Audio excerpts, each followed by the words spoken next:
Hey there, everybody. This is Phoenix Aurelius, and you're listening to the Alchemi-Culture podcast. Today, I've got a really fun guest. In fact, she and I have had the opportunity to work together a couple of times here recently over the last couple of months. I've absolutely enjoyed her energy, and the things that she is researching is probably one of the most fascinating subjects to me. So, for all of our listeners out there, if you've ever heard of David Pleiades and Missing 411, or if you've read Jenny Randall's Time Storms, or other such books where people sometimes go missing mysteriously, sometimes parts of them reappear, sometimes they reappear, but then they're catatonic or have some crazy experiences. People who, sometimes get abducted by aliens or have experiences like that. So many different types of experiences are actually wrapped up in this. This is what we are referring to as the predator archetype. And that's a term that Michelle has actually coined in her paper. I am extremely, extremely pleased to be able to present her information to you guys tonight, because it's even pre-publication that you're getting access to this. So I'm very excited. I would like to welcome author, researcher, and grad student Michelle.Devrieze. Michelle, thank you so much for joining us. Hi, yes, thank you so much for having me. I'm really excited to talk about the things that we always talk about and to drill down into them the way in which we can. So it's always a pleasure to be able to speak with somebody like somebody that has your background, so I can have a really interesting, productive conversation. So Yeah, well, I think this is going to be a very productive conversation. As far as I understand, this might be one of the first times where people are really getting together and speculating somewhat scholastically about and academically about what could be going on. Sometimes there are a lot of case studies. Sometimes there's just, cases individually that people will take a look at from investigators and so on and so forth. But if I understand it right, you've been looking into this for quite some time now, looking at all of the cases that you can find, trying to piece together something academically that you can write about for a master's thesis. Do I understand that correctly? yeah, that's true. I've read almost all of David Pleiades' books. I think there's maybe two that I haven't read so far, but I think he's got, let's see, one, two, three, four, five. There's six books that are behind me, and I slowly read them, throughout like the past 10 years or so. As a new one would come out, I would buy it. And when I was first researching and looking into all this stuff, I had no intention of doing a paper on it. It was just something that I was interested in, and I thought it was fascinating. And it was so weird because I would have like a synchronicity. Every time I bought his book, I would buy another book that would help me connect dots. So, as I was reading one of his books, I bought one of Carlos Castaneda's books. Mhm. And, Carlos Castaneda talks about the predator. And as I'm reading these two books, I'm seeing these similarities. And again, it happened when I purchased one of his books. I purchased Jenny Randall's books, Time Storms.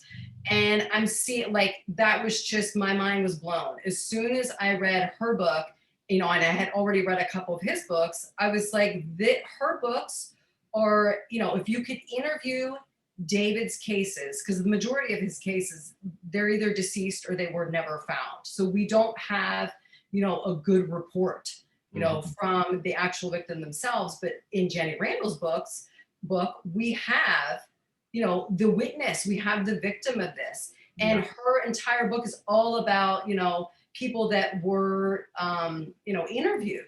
And she covers all those cases. So it's like in her book, we have the actual account of what could possibly be having in all the 6 or 7 of his books. So once I, I was like drip fed all this information slowly over the years.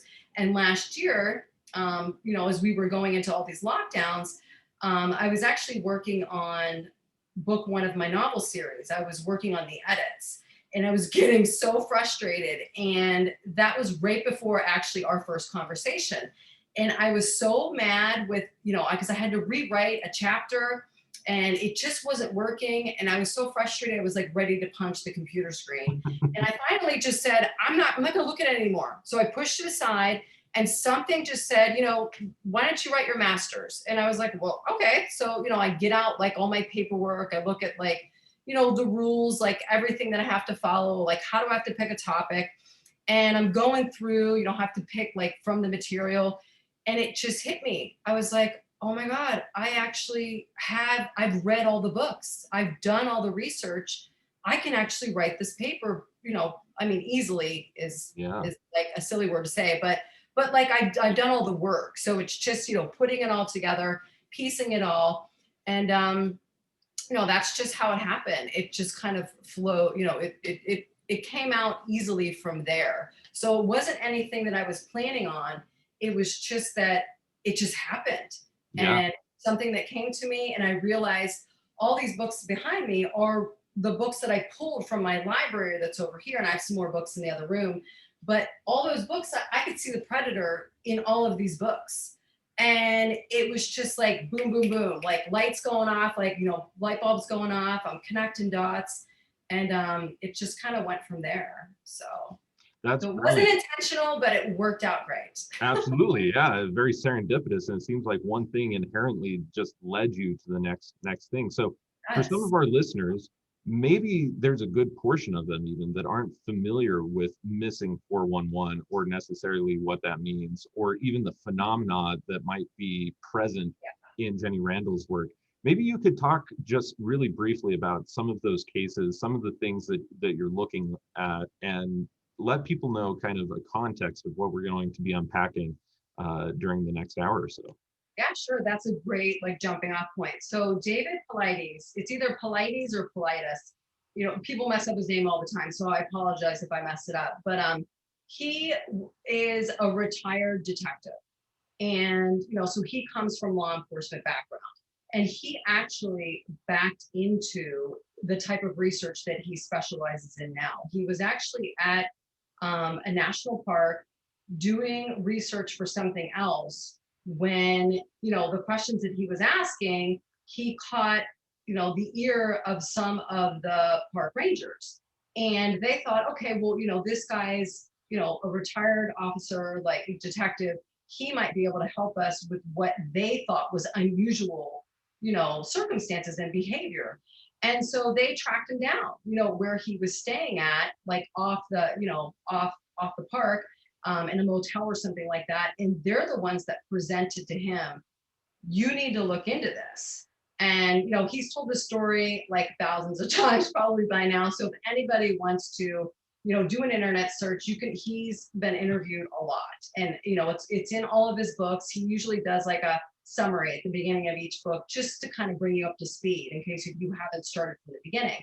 But so that's how he started. So he literally backed into it, made a couple phone calls after that interaction, and to some friends that were still in the force that could actually look into missing persons cases.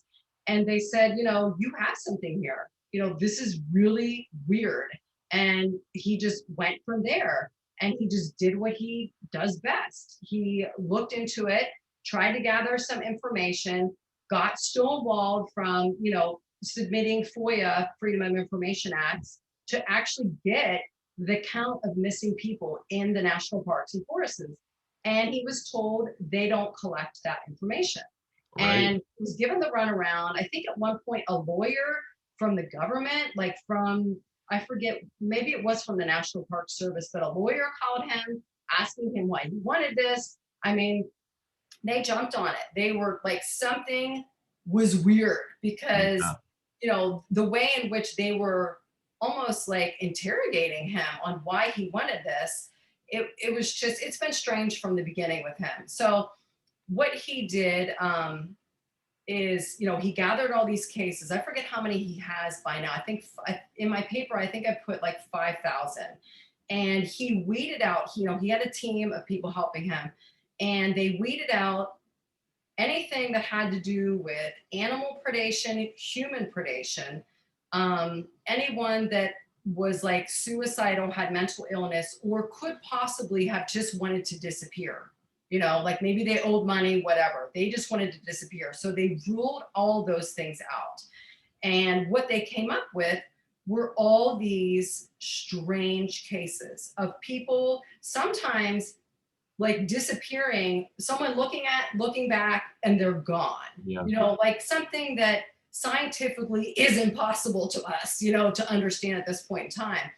And, he created profile points from all these cases. And he, I remember him saying he had stacks of like, this person, the canines couldn't find or couldn't track.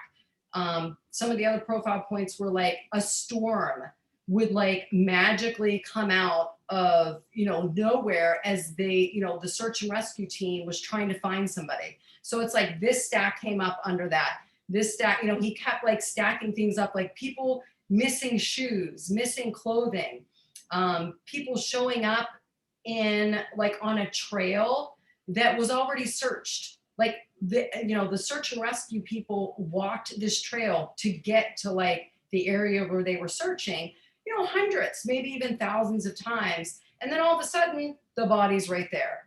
So it's like nothing is making sense with these cases.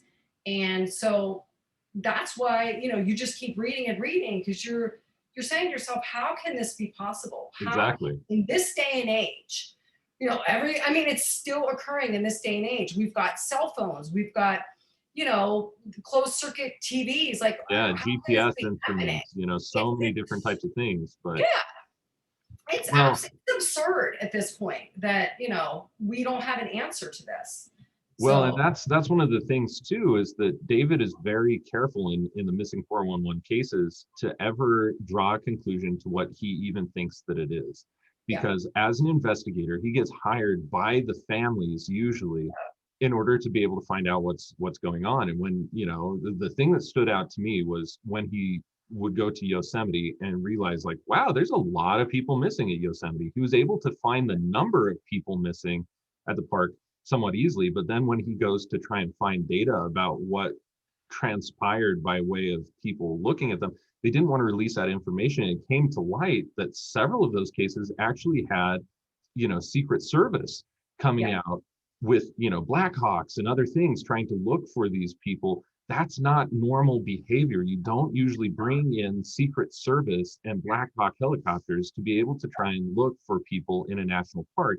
You usually get, the Park Service or fire departments and search and rescue and different types of public services like that. And so those were one of the first things that really were odd to me, is like, already if Secret Service is involved, that's kind of like a trigger, meaning like, well, why? Yeah, exactly. And that's like the one thing that I really love is that he will not talk about what he thinks this is. Yeah. And I think it's very brilliant on his part, because if you read all of his books, and he has 2 documentaries, in my opinion, the second one is amazing. I like the first one's okay, but the second one, if you're on the fence, watch the second documentary, because you will not be on the fence anymore. That's all I have to say.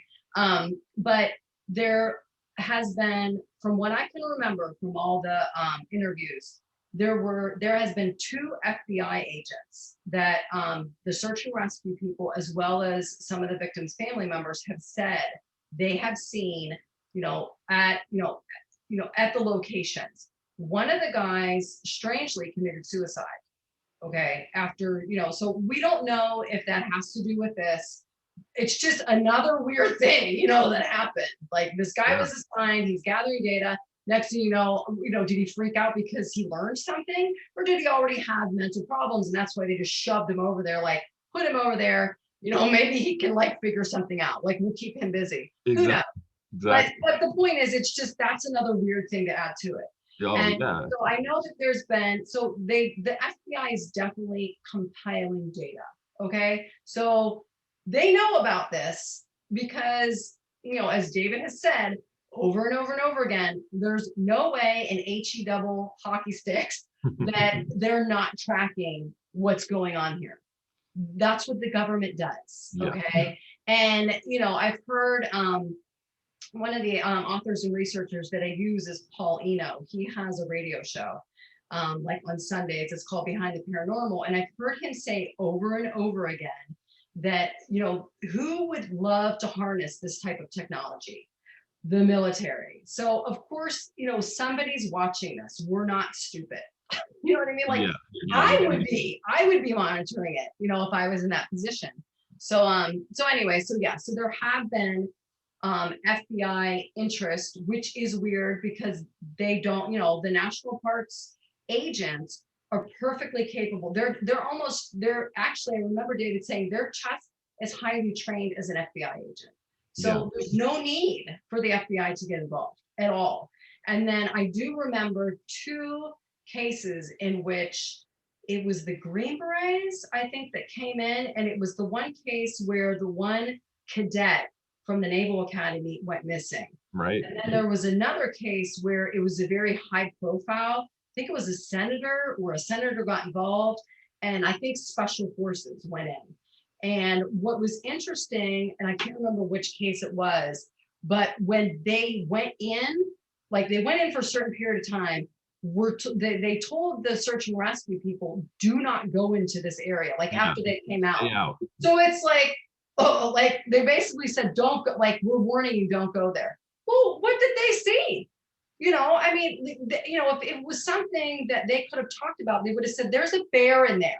There's a grizzly, this is common sense. Like, or, we're all armed and like prepared to shoot anything, any sort of reason would have actually been okay, but it was actually very elusive.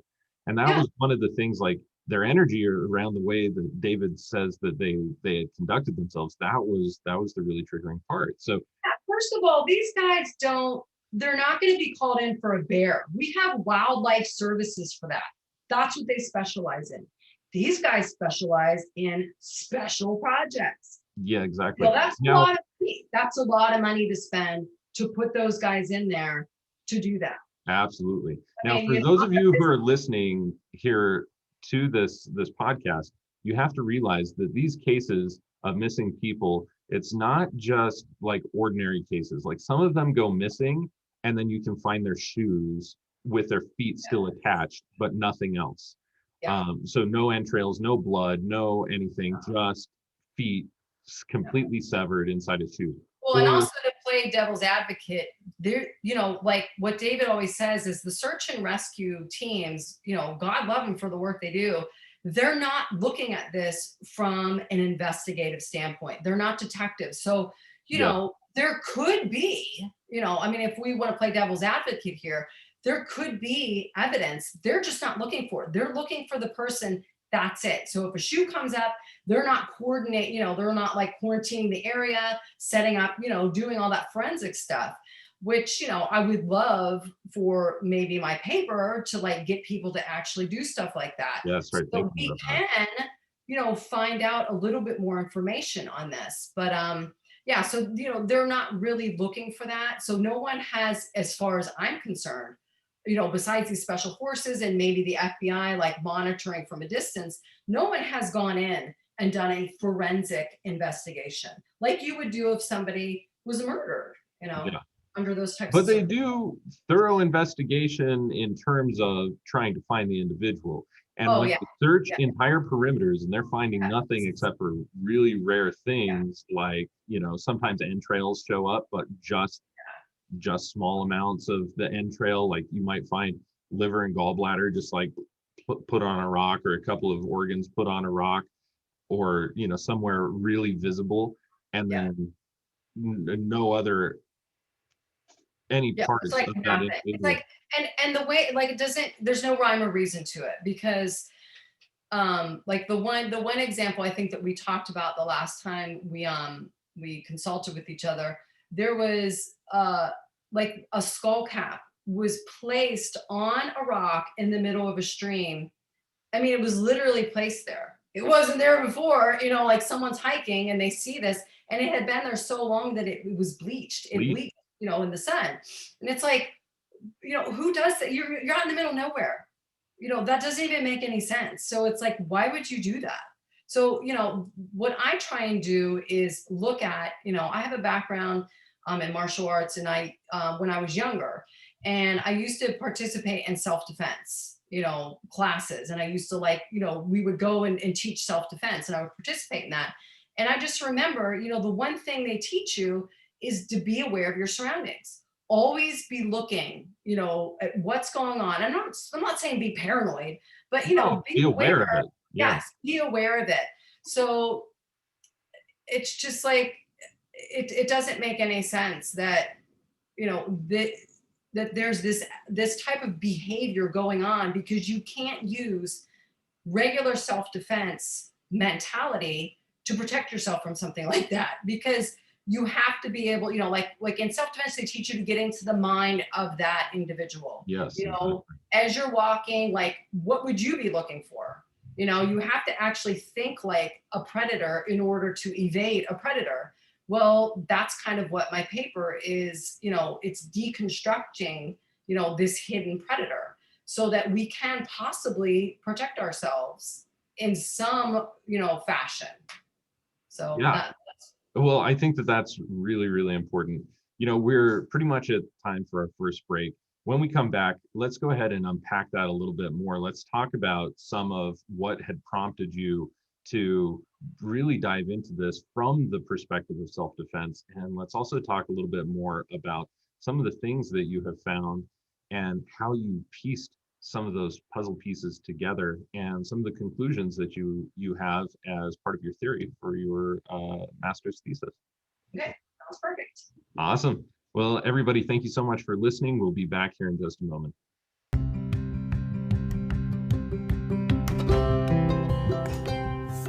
Have you heard about our Spagyrics of the Month Club yet? As you probably know, we release 5 new Spagyrics each month. These range in the style of spagyric pharmacopoeia, from tinctures, elixirs, essences, clyci, stones, and much more. But now, you can get your hands on all 5 new releases each month at just a fraction of the normal cost by being part of our Spagyrics of the Month Club. It's the very best way to inexpensively build your home spagyric apothecary, and it's also the best way to support our research academy. Participating is easy. Sign up for the $75 a month subscription on our website, and we ship you a 4 ml size of all 5 newly released Spagyrics that month. And shipping's even included for all orders within the USA.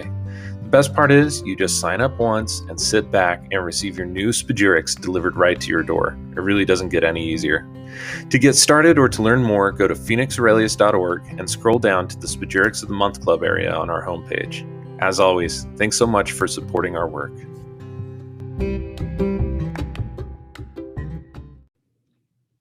All right, well, we're back from the break. Thank you so much for joining us here on this Alchemi-Culture podcast with Michelle.Devrieze. Right before the break, we were just talking about basically David Pleiades or Pleiades. We don't know how to pronounce that funky Greek name of his, but we were talking about his missing 411 cases and some of the strange things that have happened.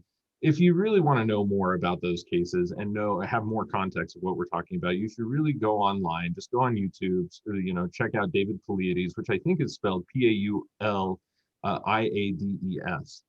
And so you should be able to go on there, search that out, search out missing 411. You'll come up with a bunch of different documentaries. He's also done some speaking engagements and a couple of other things where you'll get a better sense of his own case studies, so that you have. You need to tell people, if they buy his books, you have to go to his website, because he does not sell on Amazon or anywhere else, and you'll get ripped off on Amazon. I think people are selling them for like $200, trying to sell them for $200, and he always is saying, do not, go to my website. I think they're maybe $25-$30. So not 200. So yeah, exactly. Yeah. So with that being said, though, Michelle was just talking about, right before we ended off, about having a self-defense background and, thinking basically, how could you possibly defend yourself from this? And at the same time, like she talked about earlier in the interview, also being put in a position of needing to write a thesis paper. And it seemed like a lot of the pieces of things just came together from what I just mentioned and even more.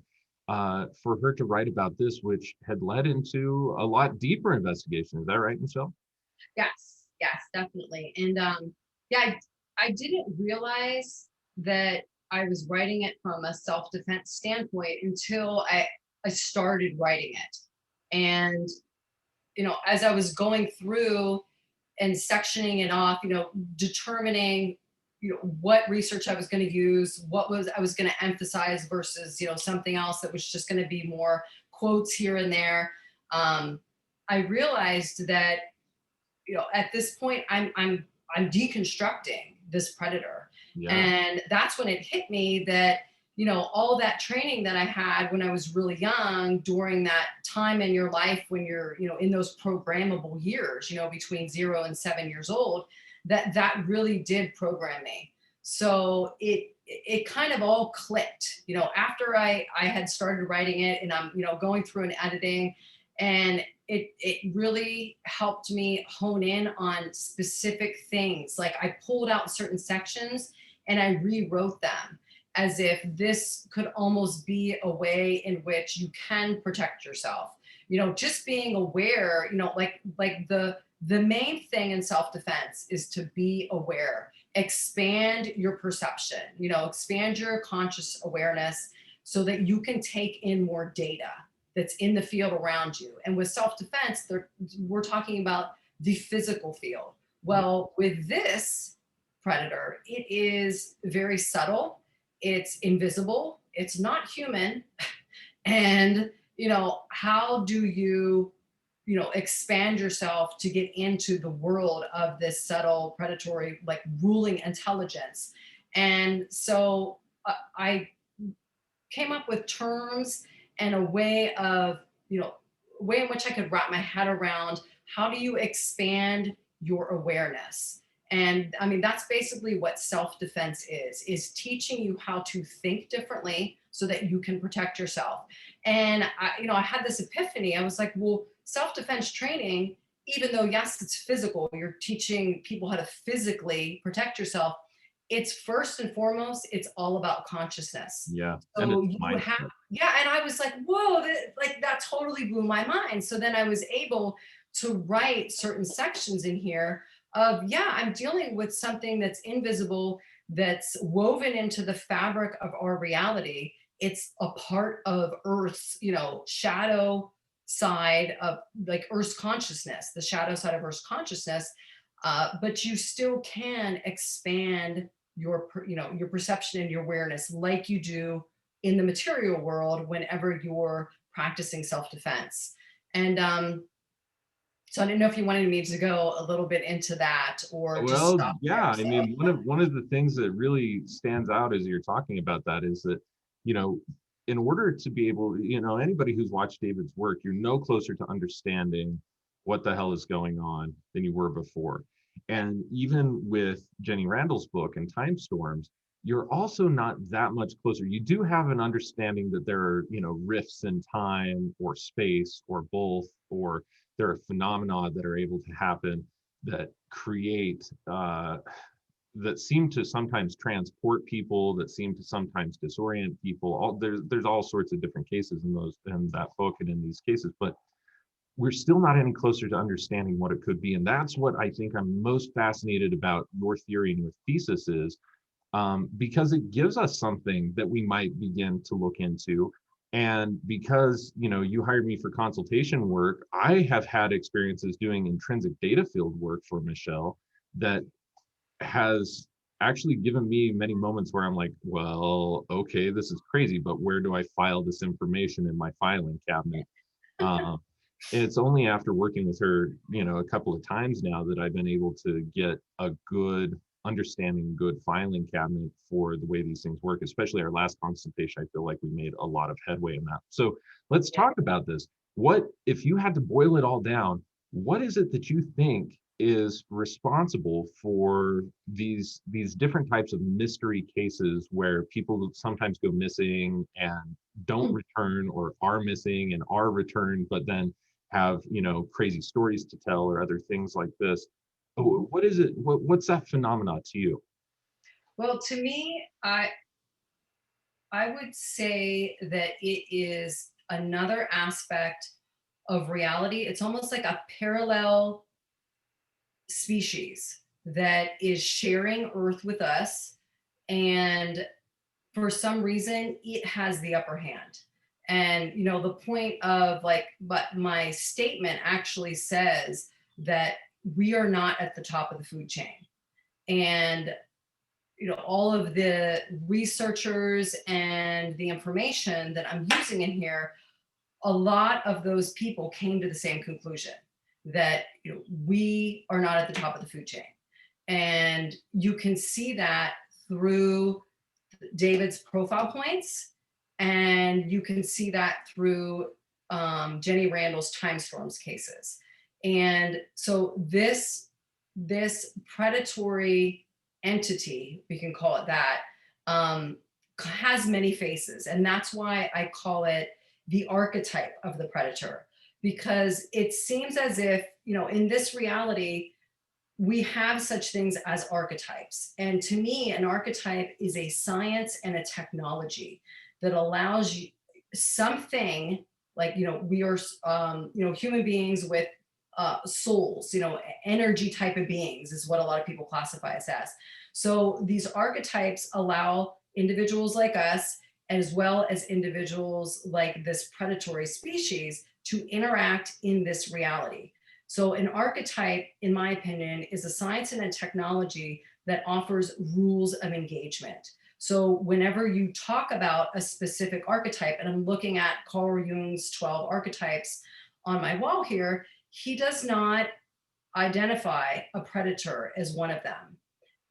But all these other 12, it's basically, if you look at it, it almost looks like each one is, a recipe for how you engage with other beings within this reality. Yeah. So, that's kind of the way that my mind works. I look at it more as a science and a technology, and it gives this predator access to us and our environment.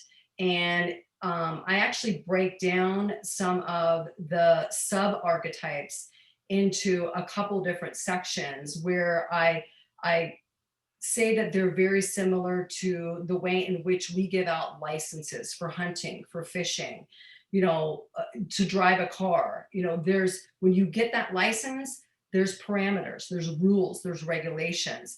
And it seems as if this predator uses this archetypal structure that we have, and that's its way to portal in lawfully and legally within our, reality, consciousness, whatever this is called, this programming that we're running.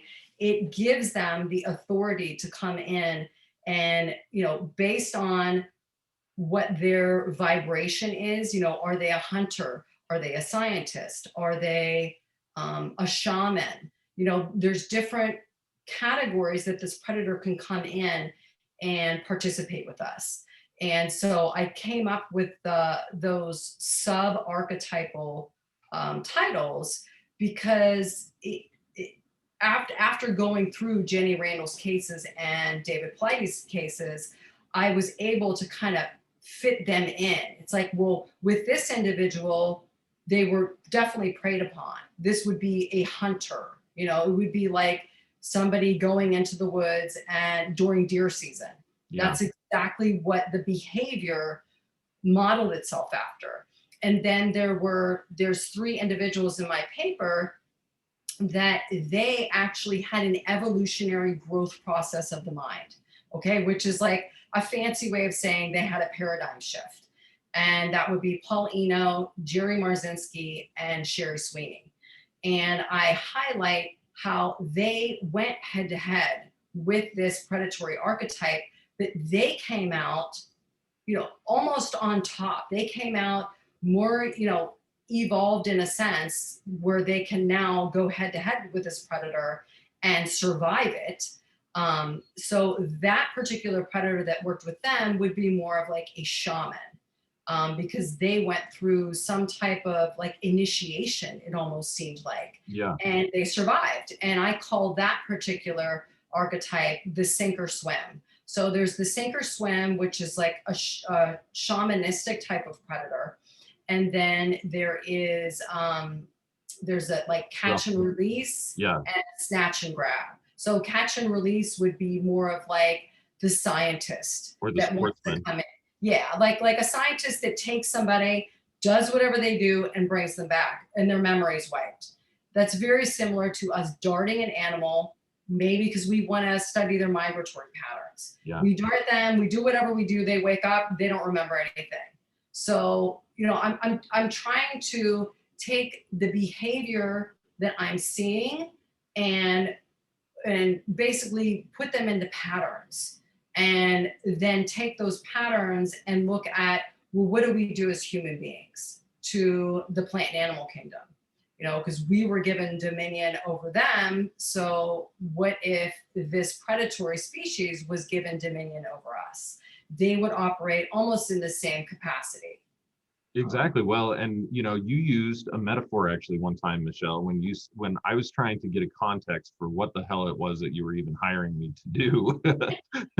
you actually said, well, I like to liken it to fishing, right? Yes. Maybe you could tell us a little bit about that metaphor and explain that for. Yeah, and that's like, I actually sent that. I've sent a lot of this to David, because as I'm going through, I try and think of, like I said, I'm always trying to put myself into the mindset of this predator. And, and then, like, from our perspective, how we perceive it. And so as I was reading through his cases, I'm like, this reminds me, like, his clusters remind me of fishing holes, because it's the same thing as us going fishing in the ocean or whatever, in fresh water. There's this, just imagine this school of fish coming along. Somebody casts a line, it goes down. Next thing you know, all these, like, Tom's next to you swimming, and Tom grabs the bait, Tom's gone. The fish named Tom is gone. Everyone looks around, where'd Tom go? We don't know. Like, no one saw him leave. Well, Tom's up there. So if it's a hunter, Tom is not coming back. Tom's being eaten. If Tom does come back, it's catch and release. Tom comes, the fisherman drops Tom in, he comes back to the school of fish, everyone's freaking out. Where did you go? What happened to you? And he's like, I don't know, I was in this weird reality and I couldn't breathe and it was dry and this strange thing was, I felt this pain and there was all this weird stuff happening. Everyone's freaking out. No one understands what happened. That's what happens with us. And then there's another scenario where the person catches the fish, they clean it, they throw back what they don't want, and they keep what they want. Well, then this same school of fish happens to come upon a fish mutilation, which is like a cattle mutilation or a human mutilation. Mm-hmm. No one can figure out what's going on. There's no bite marks. There's no normal, like a shark didn't bite it, or an eel, or, they're looking for these things that they normally see. It's just ripped apart in a way that they can't understand. So as I'm reading through these case studies, this stuff is going through my mind. That's exactly how, if they had our consciousness, if fish had our consciousness, that's probably how they would perceive that type of encounter or that type of behavior. Yeah.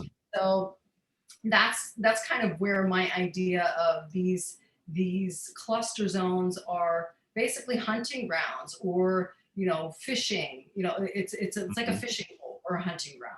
Now, these missing 411 cluster zones, they're basically hotspots where this type of activity has happened more than once. And you see zones of this, like, it's really common in backwoods areas of Yosemite National Park, right?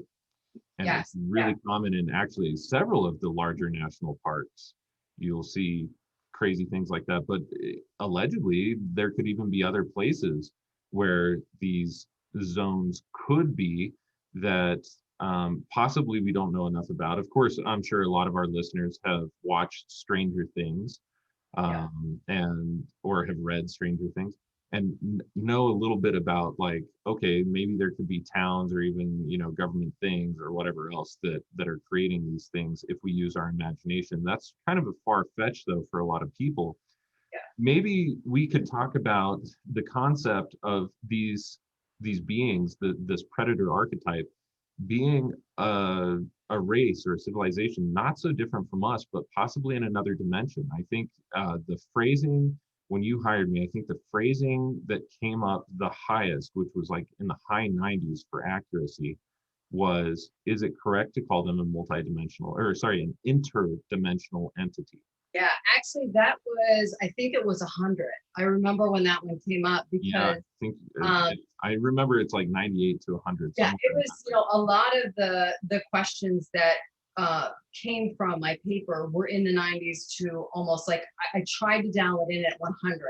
And just, anyone listening, if you have a paper in Tinder, like an IDF machine is so great at dialing in on a certain concept or verbiage that you want to use. You can test all that stuff. And the title, I had what, 5 titles, yeah. and one that we ended up going with was The Hidden Predator: Deconstructing the Shadow Side of Reality. It was 100, and the other ones were like 97 or 98. And I remember I took the two that were like 97, 98, and then I mushed them together and we got 100. Yeah. So it's just amazing to use this machine for this type of, it just shows how versatile it is and how important it is to, if you have a paper like that, if you can find somebody that can do this for you, like a Phoenix, it's just invaluable. So, Well, and I think it's important to say too that there are many people who have actually tried to search for missing persons with intrinsic data field oh, okay. material. And even, I talked to an old radionics technician who served in World War II and in the Korean War. And he said after World War II, they would actually use this old 4-dial radionics system and enter in certain coordinates where they thought that a Russian submarine could be.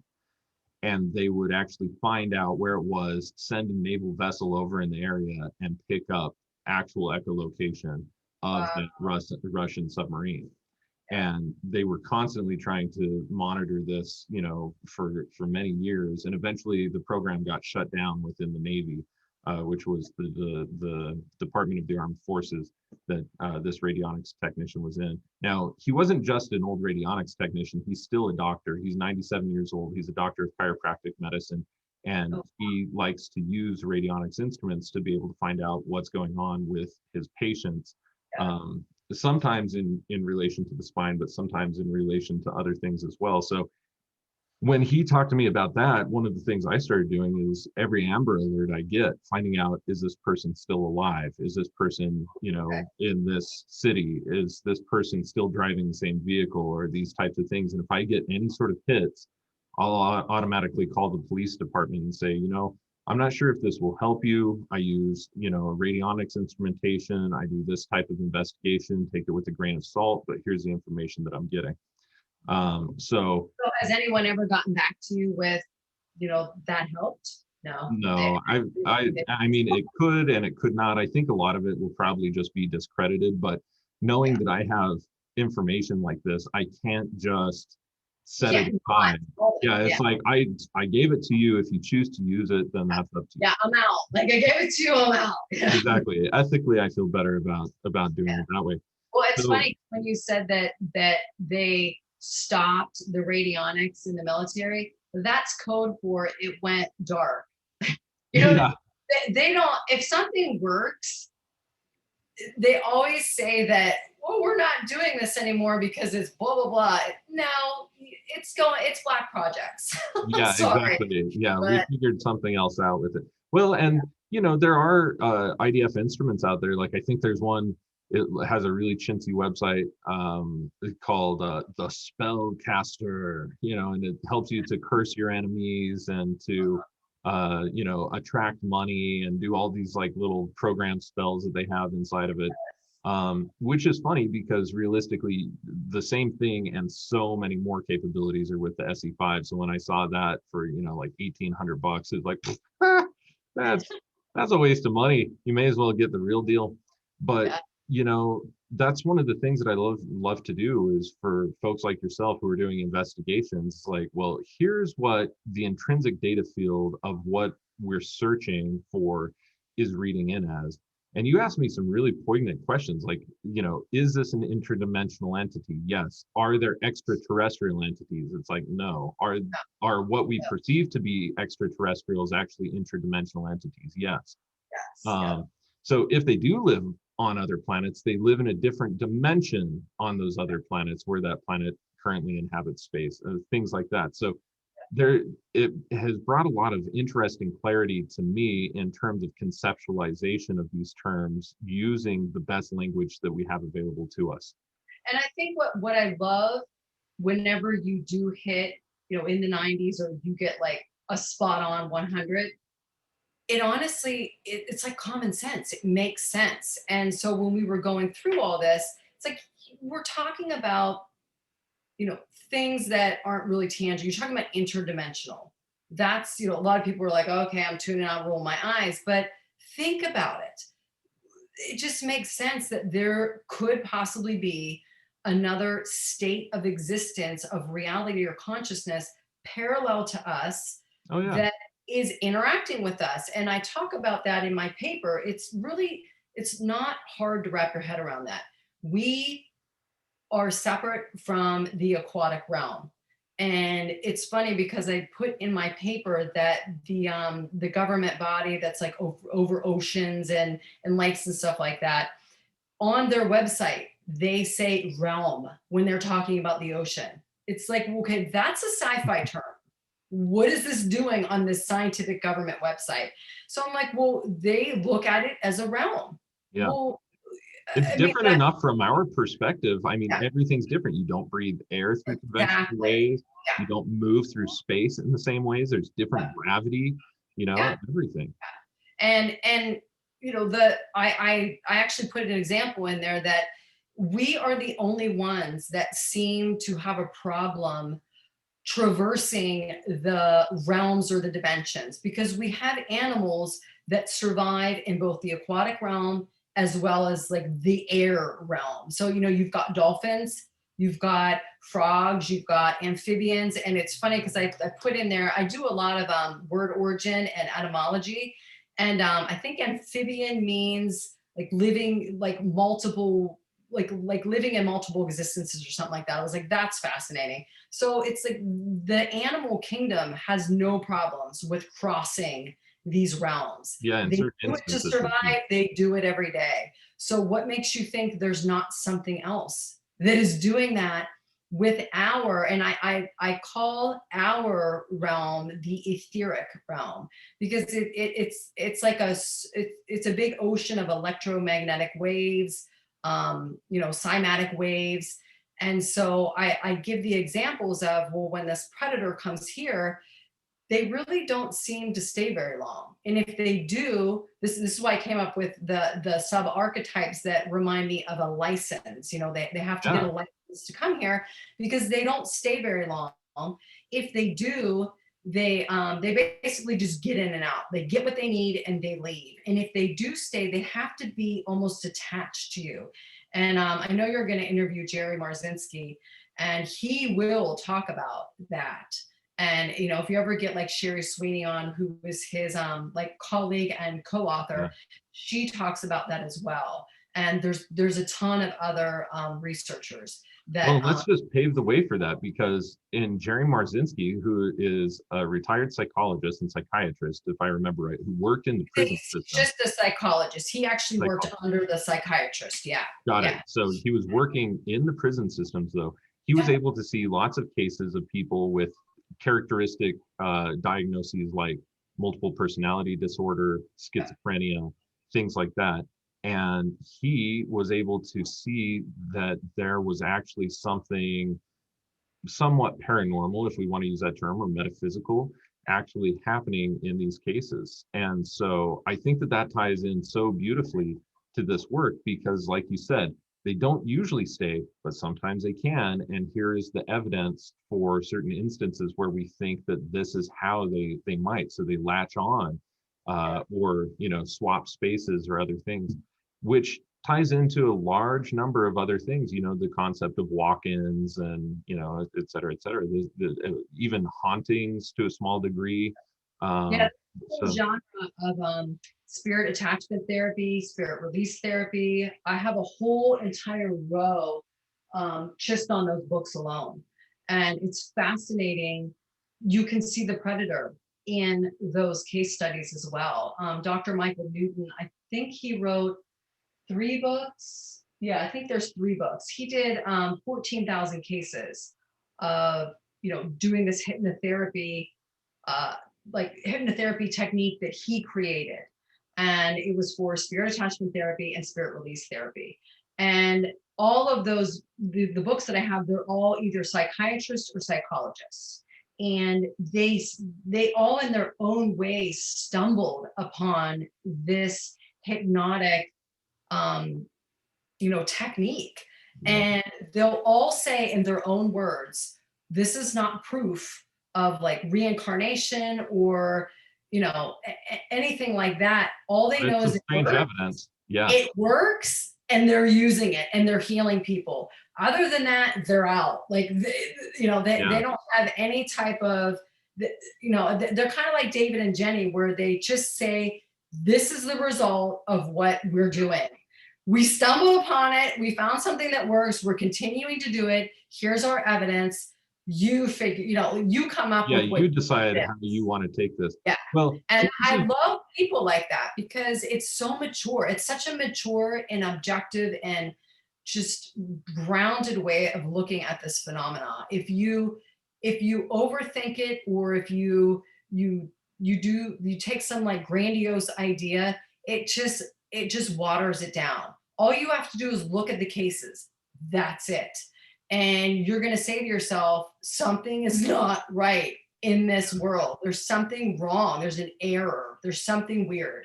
And if you don't say that, you're not reading it correctly. Yeah. Or maybe you have a filter of belief or something that inhibits you from allowing yourself permission to go to this what if kind of space. Yeah. And sometimes people just have the solid belief that everything is physical. But, to those people, I like to say, okay, well, that's cool. Show me a handful of the thought that you just had. Yeah. Oh, did that make you angry? Show me a handful of the anger. And unless they punch my face, they didn't show me. Right. But well, you know what? You don't even have to go there, because there's so many cases just within David's books where you're out in the middle of nowhere. The odds of I've heard people say, oh, it's a serial killer. No, the serial killer is not out in the middle of nowhere waiting for some random individual to come along. There's nobody out here. Yeah. There's nobody. So, well, and where, like, if it was the case, they would have to. They would have to know that person was going there. They'd have to do recon. I mean, this would it's so absurd to say that. You would have to be watching that person. And why would you? You could just snatch and grab it. They do that all the time in cities. Why would you wait until they're out? Why would you put the effort? You have to think. And then there would still be some sort of evidence of that, though, because you'd have to be camping somewhere. You'd have to be there in anticepation. You would have to. I mean, there would be food and fire, presumably marks, traces, things like that. So it doesn't seem feasible in the types of cases. But the point I was just trying to make is that so many people just feel that there are physical explanations for absolutely everything. And to those people, it's like, well, you're interacting in a very multi-dimensional universe just as a human anyway. You already have so much access to the astral plane of thoughts and emotions that don't even belong to you. But see, you've lost people by just saying that. You know what I mean? Well, I could have, but it's like, here it is. It's like, we'll focus on the people that understand what we're saying, because we can actually help them. Yeah. Fair enough. The other people, dude, you're on your own. If you think that what David Pleiades and Jenny Randles is talking about is absurd, good luck to you. Because there's more of that in this reality than there is of you thinking the opposite. Good luck to you. That's absolutely true. Have fun with that. Because the universe, if the one thing I've learned is when you really anchor in on something, the universe is going to school you. I mean, it's going to do it eventually. And I wouldn't want to be anchored into something like that and have to deal with that lesson. Yeah. That lesson is going to be like a 2x4 to the face. And I don't want that. Yeah, So, no, that one. you know, yeah, reality will correct you. That's all I have to say. Yeah, well, that's a good spot actually for our next break. Let's go ahead and take a break. When we come back, let's talk a little bit more about this multidimensional entity, or rather interdimensional entity, and Yes. kind of some of the ways that you have come to perceive it in studying so deeply. What does this culture look like in terms of social dynamics with their interactions with humans, and etiquette and other things like that that you have dug up? I think that that's all really important stuff to unpack. So let's do that when we come back from the break. Sounds good.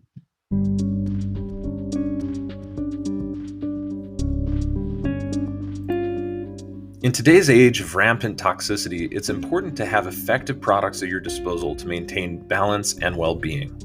One of the best products I've come across in over 15 years of actively looking for the best of the best for myself and my family is Zach Bush's Ion Biome products.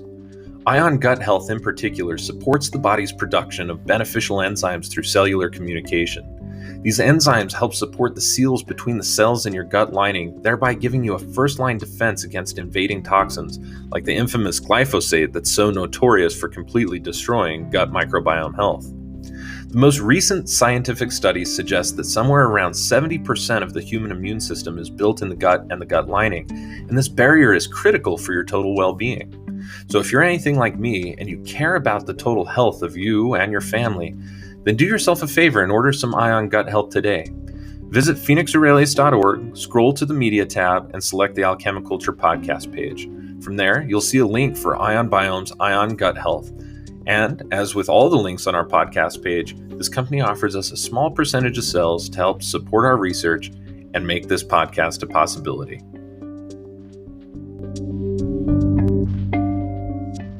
Thanks again for listening. We'll be right back. All right, we're back from the break. Thanks so much for joining us with this interview with Michelle.Devrieze. We've been talking about some really obscure kind of concepts here, and I want to dive into it. I wanted to touch just really briefly on something that we said right before the break, specifically about Jerry Marzinski's work, where he was able to find that people sometimes characterized with MPD or schizophrenia or other different types of diagnoses like that, how there were some of these interdimensional entities that were within them. And some of the other case studies that you have seen, I've seen a lot of them, being a hypnotist myself, being able to see cases where you can actually eliminate things like this. But this was a huge part of Paracelsian and Spagyric cosmology, actually. One of the 5 diseases was called en spirituale, which means a cause of disease due to spirits. And there's a wide array of different ways of being able to work with ens spirituales. Some of what Paracelsus would do, he called magia naturalis, which is basically like a natural magic, or magic of nature is the way that that would technically translate.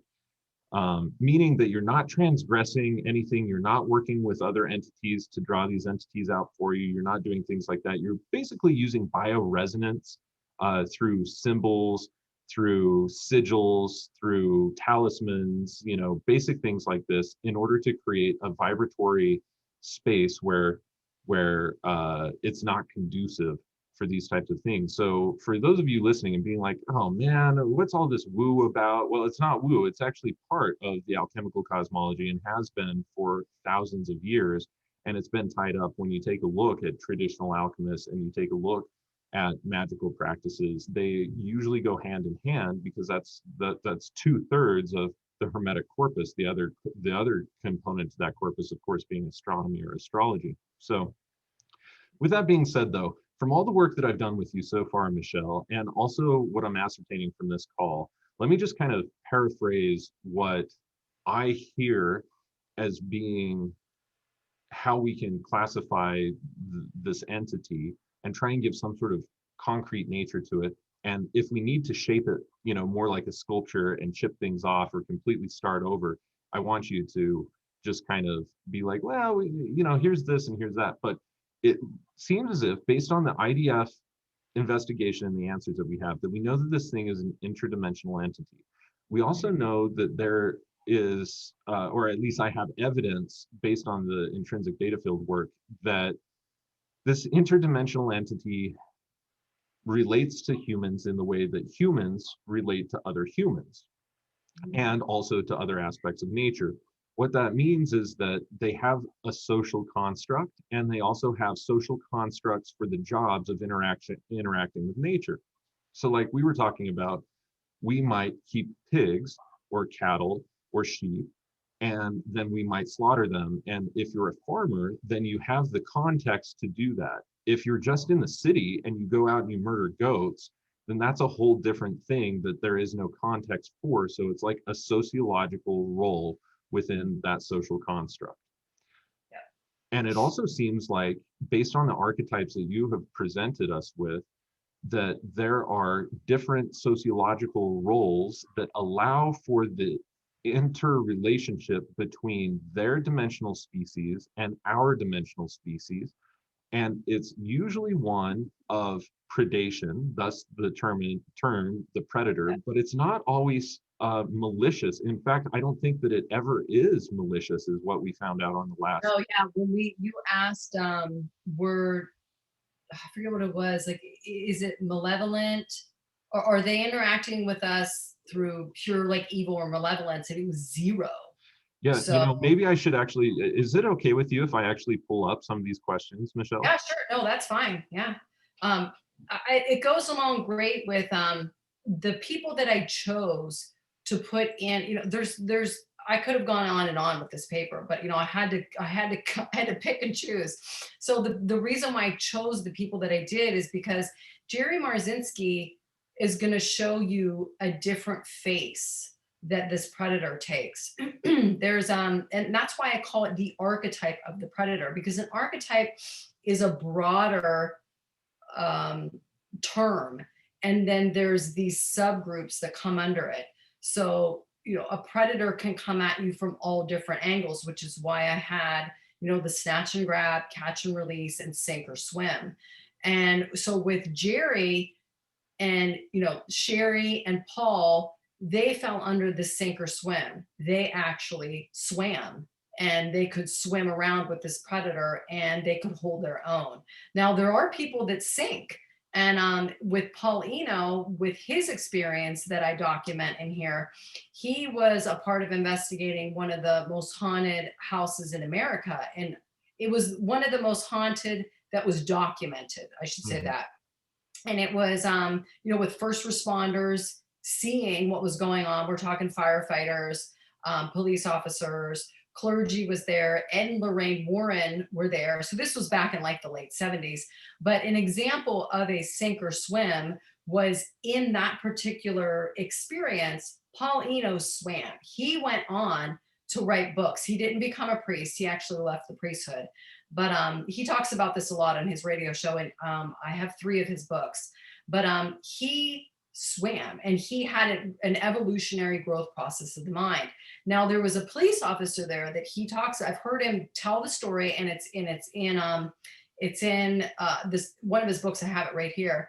He goes. It's about 4 or 5 pages long of this. What he did at this house with this haunting, and one of the police officers, when they first responded to it, they were just responding to maybe like a domestic dispute. They weren't quite sure what it was. Well, Paul was there when some of them showed up, and he said that when paranormal poltergeist stuff started happening, one of the cops backed out, went in, sat in his police car, and he never came back. That's somebody who did not swim, he sank.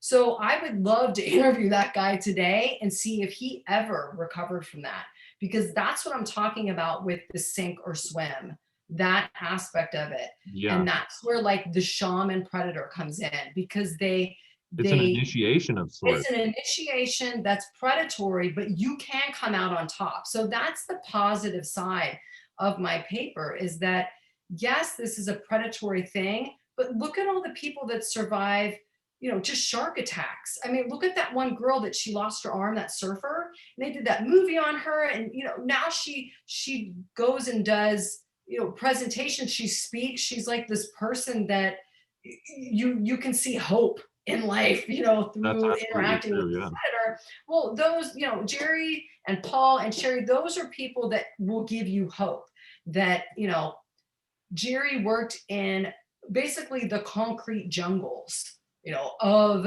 the more modern pockets of society, and he survived dealing with the most brutal conditions that a human being can be put through in regard to this predator. And he was witness to it, and he was able to help these prisoners escape it, even if it was temporarily while he was there working with them. I mean, this guy's a beast among beasts. And I like to put someone like him into perspective, because when you read his bio, like, you need to not gloss over his bio, because you have to really think about this man every day got up and went to a maximum security type of prison with psychotic, violent criminals. And that was his job. Yeah. That's Thick a beast. skin to Like, start with. you see a picture of him and he's so unassuming. He doesn't look like The Rock, people. This is an average dude that's doing this. And then he's dealing with the entities that are obsessing and possessing that type of human being that is also a predator. So it's like a predator upon predator situation. And then there's Jerry. He's helping these people. I mean, that's a Yeah. beast. That is a savage individual. So Yeah, that takes a so when you lot. listen to him or when you interview, think of that. That's the way I put myself in those people's shoes, is that, here I went to a corporate job every day. I was safe. This man was like going head to head with the worst of the human species, if you think about it. And then he's dealing with this other thing on top of it, and he's got to navigate it. That is a shaman. And figure out how to He help. came out a modern day 3.0 shaman. In my opinion. Yeah, absolutely. So with that being said, we're taking a look at the spreadsheet I compiled with all of the amplitudes to the answers to the questions that we got. The amplitude is the answer. And so for those of you who aren't familiar with my intrinsic data field investigations, or haven't seen other episodes of me on other shows where I've busted this out and used this, a lot of people like Michelle end up hiring me to do intrinsic data field investigation for a wide variety of topics, sometimes just to find things that are buried or to ask certain things about ancestors or so on and so forth. We end up finding out a lot of things. I learned that a lot of people actually have curses, and find out where these curses originated, all sorts of really crazy, bizarre things that for most people is really out there. But in this, we basically ask a question to the radionics instrument, and then we have a calibration. 0 to 40 means no, 41 to 70 means maybe, and 71 to 100 means yes, with items near 100 meaning oh hell yes, and items near 0 meaning oh hell no. So there's degrees of warmth that you can get. If you're in the 90th percentile, that means, yeah, with pretty damn good certainty, but it could mean that the phrasing is off, or the terms that you're using don't fully embody what it is that you're asking about. It could be even that you're almost there, not quite there in terms of understanding the inherent concept and things like that. So with this, we asked. And looking like it was so exciting because we got a bunch of 100s, and I'm glad you're showing this section right here. Yeah, absolutely. So it asked, one of Michelle's questions for me was, is it correct to say that the predators actually harvest human beings? Well, that answer was 100. So the next question was, and I think this was even something maybe that I was like, I just need to. You asked this question afterwards, and I was like, ooh, that's a good one. So is it correct to say that the predators actually harvest human beings out of malicious intent? No. It's just like when you go out to catch a fish, you're not out there with the intention of, I'm going to destroy that fish. That fish stands no chance. It's more like, you're looking for food, you're looking for recreation, you're looking for just a good time, actually, maybe out on the river or on the lake. And if you catch something, that's some fun, engaging excitement for you, but it's not like a malicious kind of thing. So it's not, when we catch a fish and kill it and eat it, it's not considered murder. Exactly. And that's that's the example that I like to use, is that it becomes different when you are lunch. And It really does. Like everything starts to process differently when you understand your lunch. Then it becomes, oh my God, this is wrong. And so I had to train my brain to look at all of this very objectively and to say that, I couldn't put my emotion into this when I was writing this paper. In order to truly understand this predatory archetype and to be able to come up with the questions like this, I mean, this is horrific if you look at it. Is planet Earth used as a multidimensional farm by other interdimensional entities? 100%. I mean, what do you do with that? This is why people, it's funny because you talk about how I've seen certain whistleblowers within so-called whistleblowers within like the CIA and the government that come out and talk about the UFO type of abductions. And it's almost like they've gone insane because they see something like this and they can't process it. And it's like, so I'm trying to come at it from, it really makes sense if you look at it from the way in which we have dominion over the plant and animal kingdom. I mean, just because it's a plant doesn't mean it's not a conscious being. So vegans don't get a pass with me because, there's that Dr. Gagliano, and I hopefully you guys can get her on the show. She trained plants like you would train an animal. So plants have a consciousness. They've done, tons of studies where plants, when you put fire up to them, they actually try and get away from it. So that's, a conscious living thing. So to me, it's no different you slaughtering a chicken versus you ripping an eggplant out of the ground or whatever that grows on a tree. I don't know because I'm a carnivore, but like you ripping something off of a tree, you basically killed it. So, and now you're chopping it up and you're eating and you think it's going to be happy with that? No, just because it doesn't have a face on it doesn't mean it's not horrific for that consciousness. So I do have that's my soapbox. I do have a quick technicality for all the vegans out there that I want to discuss here really fast. But before I do that, I just want to say Michelle asked this question: is it true that the predators who leave a piece of the victim behind do so as a gesture of goodwill? And again, the response to that was 100, meaning multiple different indications actually were telling us that they don't have malicious intent.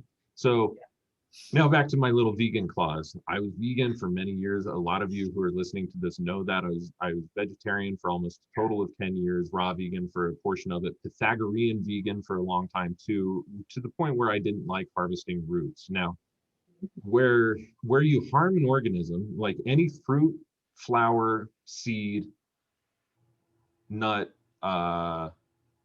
that's pretty much it. Those don't harm the organism actually, because it's almost like a fingernail or a fingernail clipping. They fall off absolutely anyway, or they transform into the next part. Say, like a flower is going to turn into either a fruit or a seed. So on and so forth. So there are technicalities, so those of you listening and being like, oh, Michelle just doesn't understand.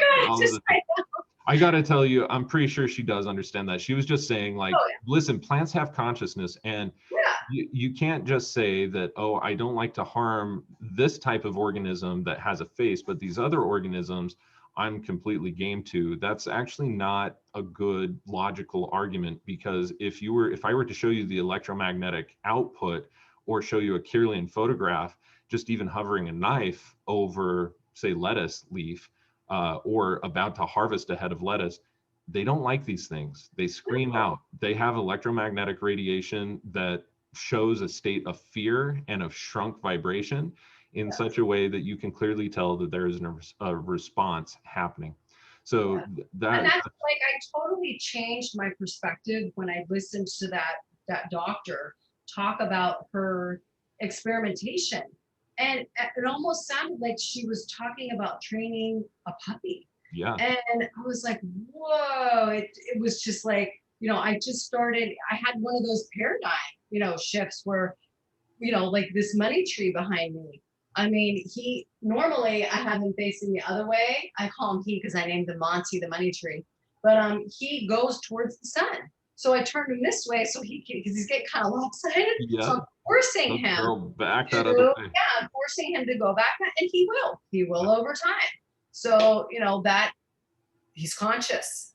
Yeah. That to me, let's look at this objectively and from common sense. That's consciousness. So it really was just listening to her, changing the way I looked at the plant kingdom helped me understand, okay, that we need to understand consumption from the angle of a predator.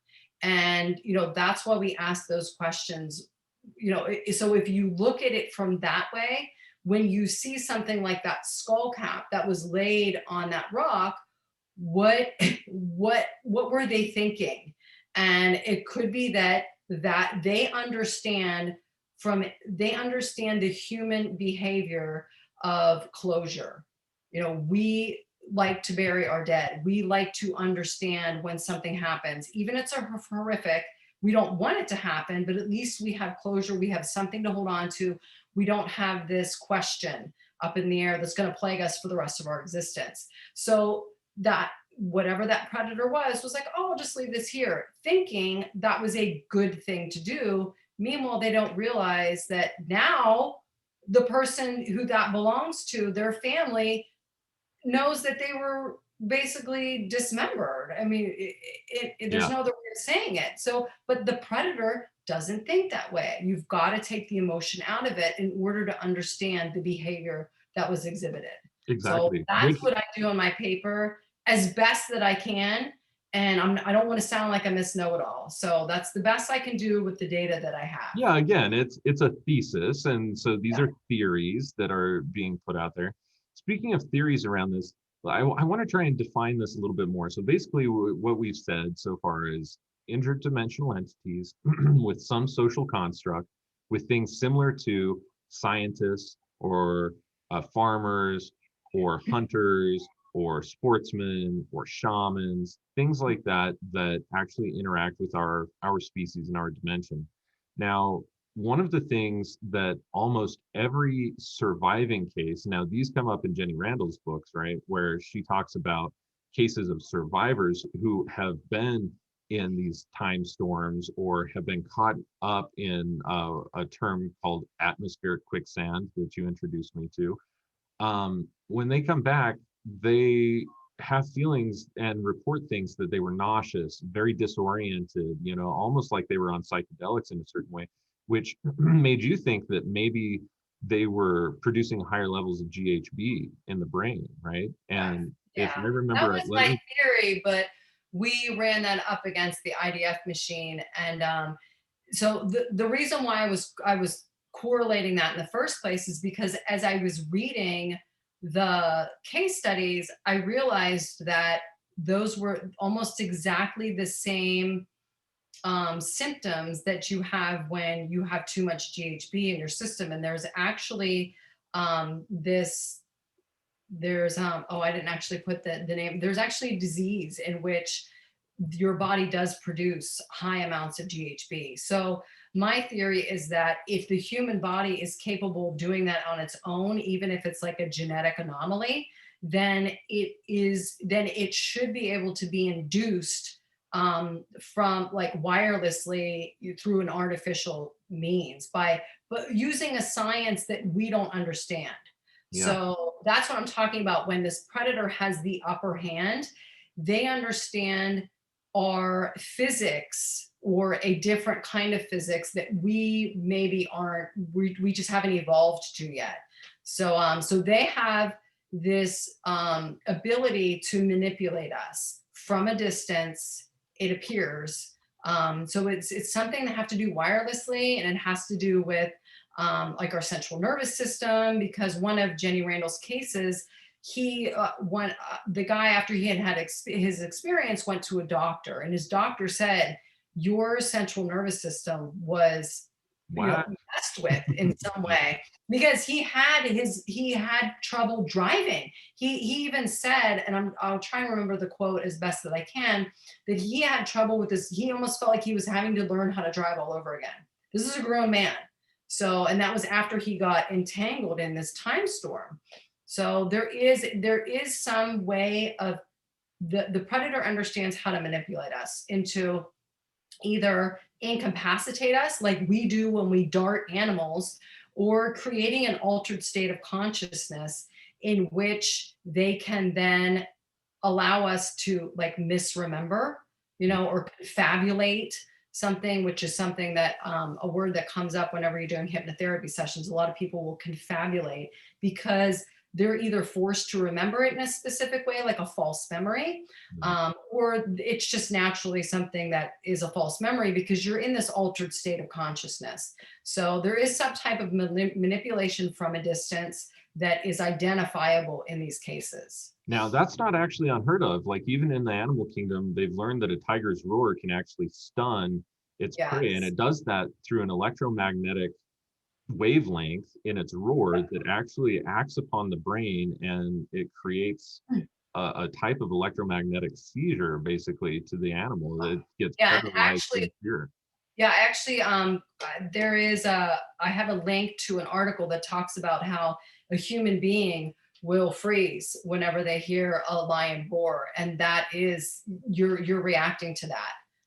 So when I heard you talking about the GHB and the answer, whenever people hire me for these things, I have to be extremely objective in order to get good results with the intrinsic data field. So I've learned to be able to think what I think it might be on one hand, and to be able to analyze from a completely different space where I'm not allowing what I think it might be to actually alter the outcome. And there's a bunch of intake clearances that I have to do even before a session just to make sure that I'm in a good space to be able to do that without bias. But that being said, when you said, hey, are they producing higher levels of GHB? We tested that. That came to 70.9. That's like almost 71 is yes. So this is like as high of a maybe as we can actually get with our instrumentation, which to me Well, means, I think the reason why it was 70 was because it's probably it's probably a bunch of hormone, it's a yeah, bunch of or it could all be that together. one, for Yeah. instance, or it could be other things. And so when I started thinking about that, is like, well, the next logical thing is this electromagnetic? Because first of all, if they're switching dimensions, that sounds like it's going to be somewhere on the electromagnetic spectrum. Again, we as human beings, within our understanding and our physics, our visibility and auditory limitations, we're only perceiving a very narrow set of the entire electromagnetic spectrum. With that being said, it seems like if you understood how to manipulate a larger spectrum of that, including our spectrum, it would be really easy to interface with human neurology and endocrinology, meaning the nervous system and hormones. And that itself could be very disorienting. For instance, as a neurotransmitter, if I mess with any of your 5-monoamines, I can wig you the hell out. If I mess with serotonin, dopamine, epinephrine, norepinephrine, or histamine, I can create a wide number of reactions within the human physiology alone. And all of those can actually be stimulated electrochemically, which means that electromagnetics are going to play at least half of that component to be able to create those chemical changes within the body. So that's what we asked, is that can they manipulate our central nervous system through the mechanisms of electromagnetism? And as you can see, the answer to that was 100. And not only can they, but they do. They actually alter human central nervous systems through the mechanism of electromagnetism as well, based on the IDF data here. So I found that to be really interesting because it shows. And again, we asked another question. I forget how it was phrased. I could probably scroll through and find it, but it was basically like, are they using technologies that like are more advanced than our own? And the answer was like, oh, hell yes, definitely. Yeah. Well, actually, if you go back to that, the questions below that were about time storms. And Jenny Randall, she believes that time storms are basically like an untapped science for us. It's something that she likens to like teleportation. She says something about sci-fi, and it's normally something you see in science fiction. And she basically says it's like teleportation, because I have a bunch of good examples in here, but they're all through her book, where a person is here 1 minute and gone the next, and they end up coming, regaining their consciousness. The one guy was 300 miles away, and the police were involved, because his car was left in the middle of the road. So the police were investigating. I think it was trying to think if it was in Brazil, but anyway, so there was documentation that this man's car was left in the middle of the road and he was somewhere else. Now, I go into the whole detail of when they use dogs, canines, for search and rescue, they can only sniff out a certain range. Well, where that man, like where he disappeared and then where he reappeared, is outside of the range of the canine. So what you will see in that case is exactly what David Paulides reports. So if they had used canines in that Brazil case, the canines would have searched the car, walked around, and stopped and sat down, because the man left Earth. Whatever, he left the ground at that spot, and then he reappeared over wherever it was. I have to look at my details, but I think it was definitely outside of the range that they could sniff. So they're going to do exactly what David reports. They're going to sit there. He's not there, he's not anywhere within their range of sensing. So, I use that quote that Crow 777 radio, the guy from Crow 777 Radio Crow, he always says nature doesn't lie. Well, the canine's not lying. He's not saying, he's not in on this ruse. The canine would literally say, there's nothing there. And so what do you do with that? There's this car in the middle of the road. The guy's not here. He shows up over there. How are you going to explain this? That's what I say to the materialists. How do you explain it? Did someone pick? I mean, sometimes they reappear in such a short amount of time, they could not have they couldn't have been physically transported that way. And there's a great, excellent example that it was very documented, because it was a military man that was taken, and his cadets were witness to him leaving and coming back. And the window of where he left and came back was 15 minutes. I believe it was 15 minutes. I don't have it in front of me. But he grew a beard in that time. So it was as if he was gone for 5 days. Yeah, and his account, once he started kind of regaining consciousness, also indicated that he had been gone for like years and years, like there or months or something. No, it was actually 5 days. That particular case I'm talking about was a corporal that he went to investigate and left his cadets behind.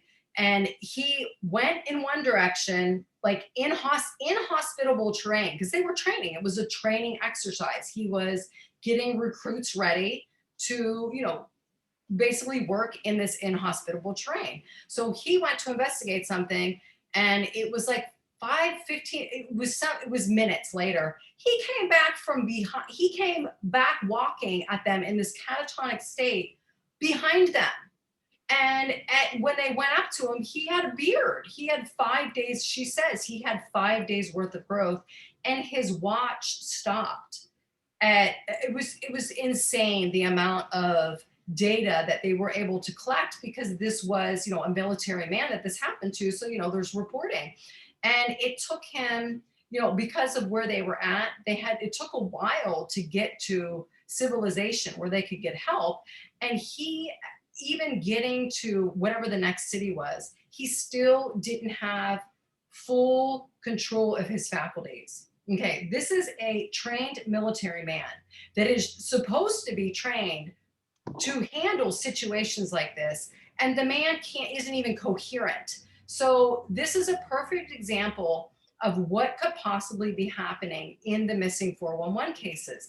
Imagine if he had not magically been probably guided back to his recruits, if he had gone and turned the other way in inhospitable terrain, which is what they were reporting he was in, he could have been one of these cases that fell off a cliff, which didn't make any sense, because the man is trained to train other people, in this area. Exactly. So he would have been a missing 411 case. Well, speaking of that question, this would have been question 144 that we asked on 5:30 during one of the sessions was, are the missing 411 cluster zones identified by David Paulides designated hunting zones for the predators? And the Yeah. answer came up as 100. So, and also So it you can makes see sense. here's some of the questions and answers concerning, are they more advanced? And we asked about spiritually, physiologically as well, causally, astrally. I just started breaking it down into different subcomponents of the human multidimensional anatomy, assuming that they might have that as well. And it appears as if, yes, that's definitely the case. So there were a lot of really interesting components to this. I even asked, are these any of the interdimensional entities that sometimes are referred to as white hats? Dark hats, draconians, any of the interdimensional entities vying for power of planet Earth at this time. People have heard of reptilians and so on and so forth. And look at the stark contrast. We're getting, answers of 100s, high 90s, for this one's even in the low 90s here. But we were able to clarify it with another question. But, these types of things. And then all of a sudden we get stark zeros here. So this And appears to be, that's why I'm so objective with this, because this takes it out of the realm. Like this almost makes it these questions where we got the zeros, it's almost something that the UFO community would be talking about. And that's proof that this is here. This is like, I talk about this is woven into the fabric of this reality. This is a part of what goes on here. So, in yeah, my opinion, it makes more sense to look at it as, they share this reality. It reminds me of the fairy or the jinn. All these, I even talk about all these different cultures that they have a name for this predatory species. They have the, the way in which it interacts with them. They've documented all this stuff, and it goes back to back in the day when your ancestors told you don't stray far from the campfire. Well, there was a reason for that. It wasn't just for the flesh and blood predators. They knew that there was this other type of predator out there, and it's going to come through fairy tales. It's going to come through different stories that they pass around in the campfire.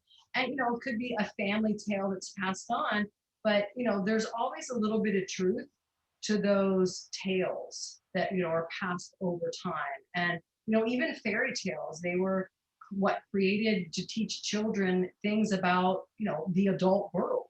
So what makes you think that these tales aren't teaching adults about adult thing, you know what I mean? Like this predatory thing. It just makes sense to me. And it's the way I like to look at it from a more grounded perspective. yeah. And Well, plus you can try and wrap your head around combating something like that, protecting yourself. If it's out in space and coming here, I mean, I'm out. Like there's nothing I can do about that. But if it's within the same dimensional, like reality realm space, then maybe we have a fighting chance. And let's figure this out as adults, mature adults. So yeah, absolutely. Now, we were even forward thinking enough to ask about things like oh this. yeah, But, that's right. I you remember know, that. the good people in Ireland is another term for like the fair folk, the fae, the fairies would be a more common term to that. But are they the same as the predators? And it wasn't a hard no. It was 32, which is actually pretty high on the scale, meaning no, not necessarily. Yeah. That's the way that I would interpret that numerical answer. But then we asked, are the good people and the predators both capable of altering intrinsic data fields and electromagnetism using the same principles? And as you can see, that Mhm. ended up being a hard 100 right Yeah. here. Yeah, it seems like it's the way in which it's like they all come from that shared parallel, Yeah, reality. electromagnetism somewhere. And there's a Yeah. lot of different interdimensional entities that seem to be interacting with the human species. And Yeah. so I can understand where so many people have made jump to conclusions thinking that it's one type of species that's doing this or that. The truth is that this is one secular type of interdimensional species that appears to be responsible for some of these more mysterious cases that to us oftentimes seem brutal, especially in the cases of mutilation or whatever, but within the context of, like you said, hunting, sportsmanship, things like that, those are usually the brutal cases. Whereas you also see ones of, like you said, catch and release, where they could be tagging us, understanding more about us, maybe even tagging us for the sporting season. Who knows? Well, actually. and that's like, I came up with the catch and release because I did a lot of research into the abduction phenomena and like the experiencers and abductions. And that to me seems like catch and release. And they do it, and it follows, genetic lines as well. David Jacobs, he does amazing work with the hypnotherapy of experiencers and abductees. And Lori McDonald, she does as well. And these hypnotherapists are able to pinpoint that it does follow families. So if the grandmother that happened to, if the grandmother was abducted, then the grandchildren, and so on and so forth, like the daughter and the grandchildren. Which So sounds that to exactly me, like what we do. Don't we do that? We do Yeah. that. I mean, it's really easy if you look at it in a grounded, objective manner. It's very easy to cross over and just say, okay, if we're doing this, don't you think they're doing that? I mean, it makes like sense. the whole Hermetic axiom, as above, so below. Exactly. And it's just different when you are lunch or when you are the one getting tagged. Yeah, it changes that It's whole a lot perspective. different. Yeah, it does. And it just, it does give you hope if you look at it that way, because then you can say to yourself, there has to be a way to protect myself from this. I mean, that's the way life works. Life gives you options, and there's that homeostasis that life is constantly trying to come to. So, with me coming up with this paper, looking at things differently, David and Jenny, it's like we're all leveling the playing field. So it's like the predator has the upper hand, but we're doing this. And so that's that homeostasis place that just life in general, it likes to be balanced. And so it's like we're at a point in time in our human consciousness when some of us can look at this stuff objectively and say, the evidence looks like if we're conscious of it, then we're not as edible, we're not as palatable. And what else can we do? Because you're not kicking them in the nuts. This isn't a self-defense where I can put one of those punching bag dolls up and teach you how to like hit the sensitive part, poke the eyes, hit the throat, the groin, all those sensitive spots like the collarbone. There is none of that in this situation. So how do we be less edible at this point? And it's like with plants and animals, they try and be less edible. So you need to do the same thing. Well, that's absolutely perfect. It's time for our next break. When we come back from the break, though, let's start to unpack that concept a little bit more, because just like in self-defense, prevention is probably one of the best things that you can do, is preventing yourself from getting in these circumstances, which we do have some data for, and we'll talk about that. But oh yeah, I forgot about that. Yeah, that was really exciting, because that totally, I mean, that's another reason how, I was able to say, yes, this is definitely about self-defense. So that's one of the, foundational, which I didn't even realize it magically happened. It hit you in the head. Yeah. All right, cool. Well, we're about to take a break. We'll come back. We'll explore a little bit more of this. Stay tuned.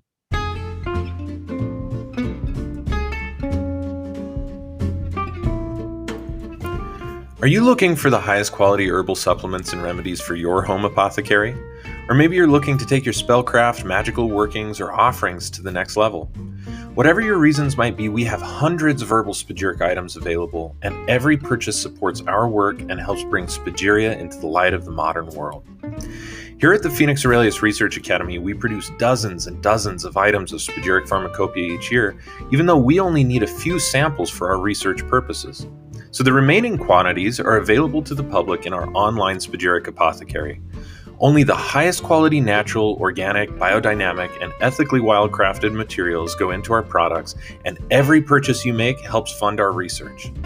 As an Alchemi-Culture podcast listener, you can get your hands on our professionally crafted small batch spagyric products for 15% off using coupon code LISTEN15. So go ahead and browse our enormous selection of products and get yourself something new or pick up one of your favorite products today. Visit phoenixaurelius.org/apothecary and enter coupon code LISTEN15 to take 15% off your entire order. And thanks in advance for supporting our research. All right, thanks so much for listening. We're back from the break. Obviously, we're chatting with Michelle.Devrieze today about the concept of what she calls the predators. And realistically, that's kind of like a code word, because as we've been unpacking this more, we're realizing that this is an interdimensional species or group of entities that has sociological constructs and context for quote unquote killing for food, for harvesting energy from humans. And that this isn't, not all of the entities or unseen things that you see are part of this one group that we're calling the predators. In fact, there are many different types of groups that probably have very similar quote unquote licenses or permissions to work with humanity in this way. This is just one very particular case. So, right before we left from the break, we were actually talking about, okay, so we know that these entities are out there, or at least we're theorizing that these entities are out there because there's a lot of corroborating evidence pointing to it, even poignant questions through intrinsic data field analysis and investigations. So the question now really is, what do we do about that? How do we go forward being able to look at this from a state of self-defense? And that's, I think, one of the coolest things about your work is that you're starting to get these ideas that are coming into view. So maybe you could tell us a little bit about, some of your research of like, what can we do? Yeah. The one thing that I started looking at was, where is this occurring? Because that, the one thing that, the very first rule of self-defense is be aware of your surroundings. Try not to put yourself in that situation in the first place, which means you have to be aware of what a bad situation is. And your martial arts training is really only if you cannot avoid the situation. And, as a female, if you are forced to use martial arts or any type of training, you're basically going to use it to distance yourself, because you're not going to win a fight unless you're some MMA fighter. And even then, you don't know what the other person's capacity is. Yeah. Yeah. It's, that, a male is just stronger than you. So that's what, we would teach people. Make sure you don't put yourself in that situation, understand what a situation is that is dangerous. And then, if you have to, these are things that you can do to distance yourself, and then you run and get the heck away. So in this instance, we need to first understand where this predator is hunting and how to avoid those situations, which is just common sense. So David Paulides has, we were just talking about the cluster zones that he's identified, and he puts maps. Either you can order these maps through his website, or the book Hunters. It's the 411 Missing Hunters book. There's something like this on the back, and there's 60 clusters that he's identified. This is just in North America, but he's done this as well in Canada, Australia, over in Europe, and I think he's now heading into South America. So this is not an American phenomenon. This is worldwide. And the majority, what's really weird is this line down the middle. So it's like, if you're really freaked out about this, maybe you should move to the middle of the state, because the predation for this specific, type of behavior seems to be happening around the national parks and places where there's water associated with it. So that's another thing that I don't know if we'll have time to get into, but I actually go into water and how in my paper, and how water is like a portal for these interdimensional things to come and enter into our reality. And there's several. Geez, Carlos Castaneda talks about it. Josephine McCarthy, which she's like an occultist and a magician. She talks about it in her she wrote a book on exorcists, like, how to train to be an exorcist.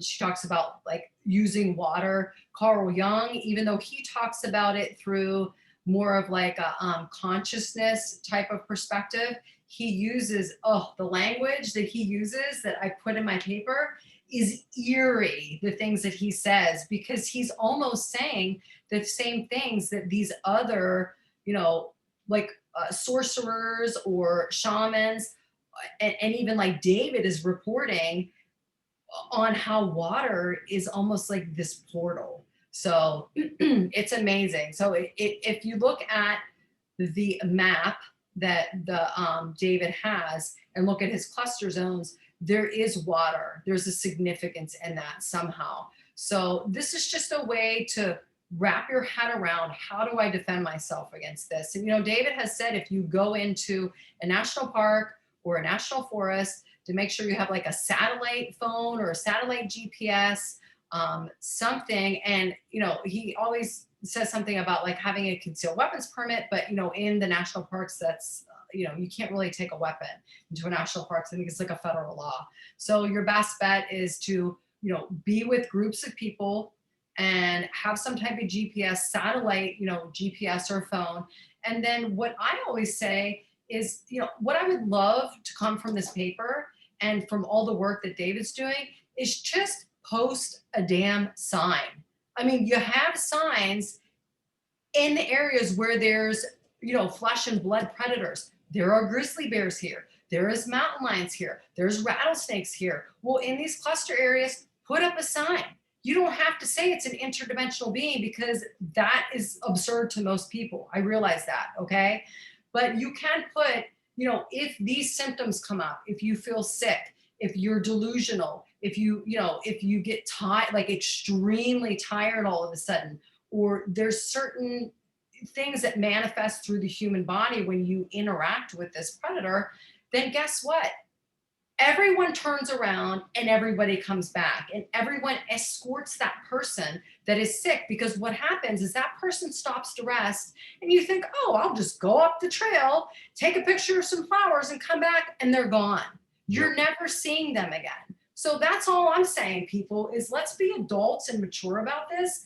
These cluster zones, there's issues there, okay? And, I would like to know if, these are the symptoms. Okay, if I'm there with a group of people and I start feeling sick, we leave, because guess what? You ain't seeing me again if you leave me. And the average person they're going to be fine with that explanation.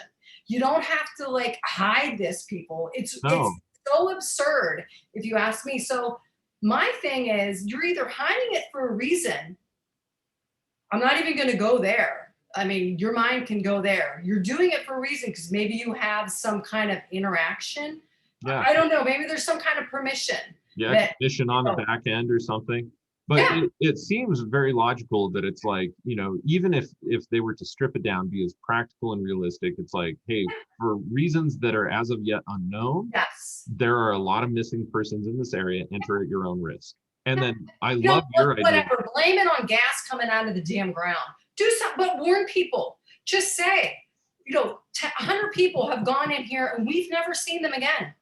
So sign a waiver, you know what I mean? Like, go at your own risk, but at least give people the opportunity to understand that if this happens, I'm just going to turn around. Otherwise, you're sending them in for a slaughter. It's like the modern day version of sacrifice. All those tales back in medieval times when they put the maiden up and the dragon would come, take the maiden so it would leave the villagers alone. That's what this reminds me of. It's like modern day sacrifice. These areas, if you go in there, you're going to get sacrificed, and we're okay with it because they stay within these areas. They don't venture out. Well, that's not always true. because there's the one book, A Sobering Coincidence, which is another missing 411 book. That's all about people disappearing from college campuses and busy, very busy bars. So, it's like this predator is venturing outside of its designated hunting area. So it ain't following the rules. Yeah, it doesn't have to. I'm sure that there are lots of other ways. These might just be hotspots that are natural portals, but there could be lots of other cases. And like we talked about, there is the potential that some of these cases where they're going missing, say from bars or crowded city areas and things like that, those could be interdimensional entities besides the classification of this one particular one. There's a lot of different explanations that could be possible for this. Though, Michelle, just really fast as I'm looking at this, I'm actually going to be going to this area of Utah in just like what is it? In about 7 days. And there's a primitive skills gathering that I'm going to that's out there. But let me tell you that this is really fascinating to me because I know a lot about the history and indigenous history as much as been recounted and told of Utah.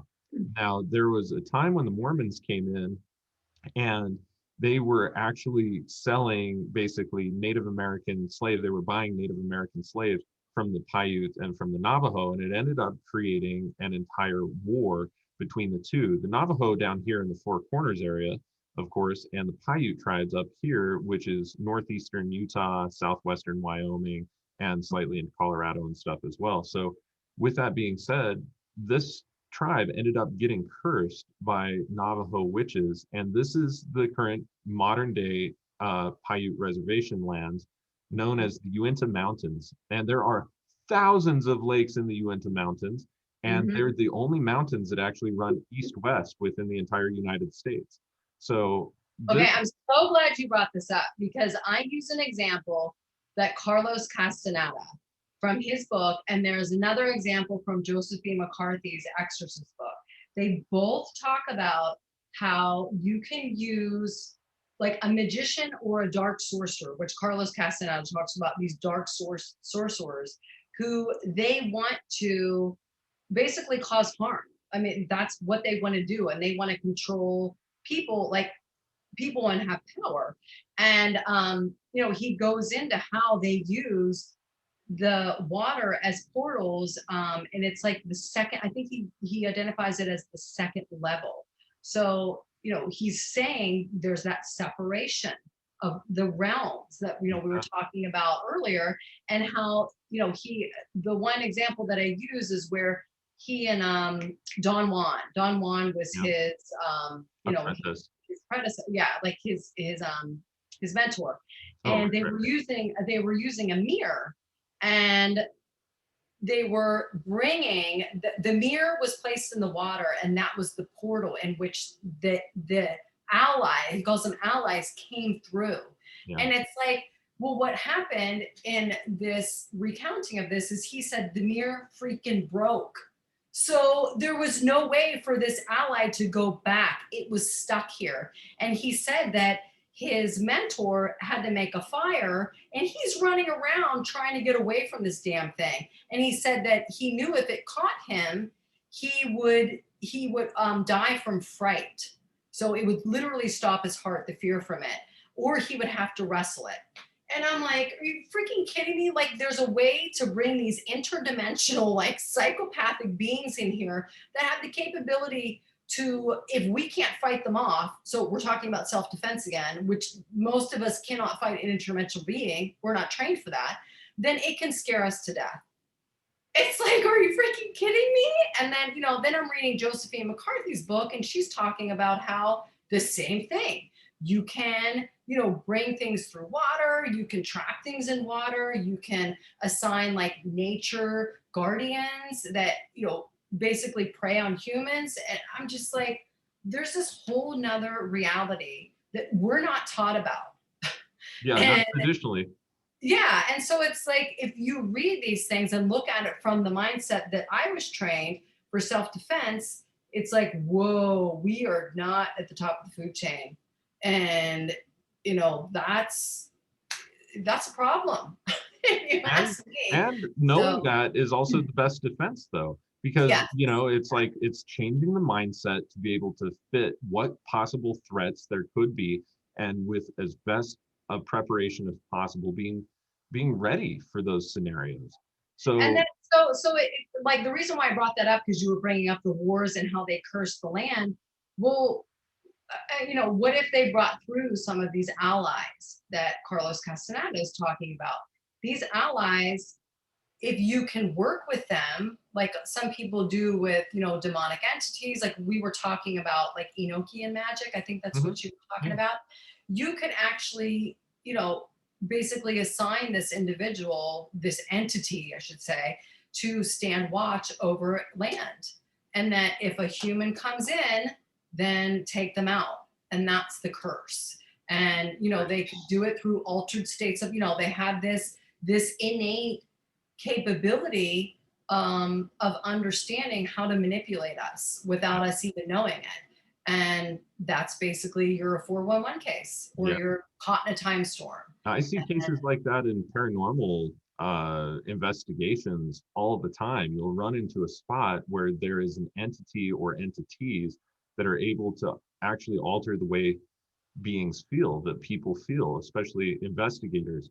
What ends up happening is that those symptoms cross-reference almost perfectly to the same types of symptoms that you get with Jenny Randall's work in Time Storms, and that you hear some of the surviving cases of missing 411 and other such tales being told. They felt kind of nauseous, they felt disoriented, they felt sudden rage or crazy emotion, or just started breaking down crying, but they were completely disabled yeah. from their normal state of consciousness. So I think that it's a really fascinating phenomenon, that really there could be so many ways that it's happening. But like I said, I kind of theorize, and there's some IDF data to kind of give credence to this, that it's because there's two major electrochemical systems of the body: the neurological system that deals with all of our neurotransmitters, and then the endocrine system, which deals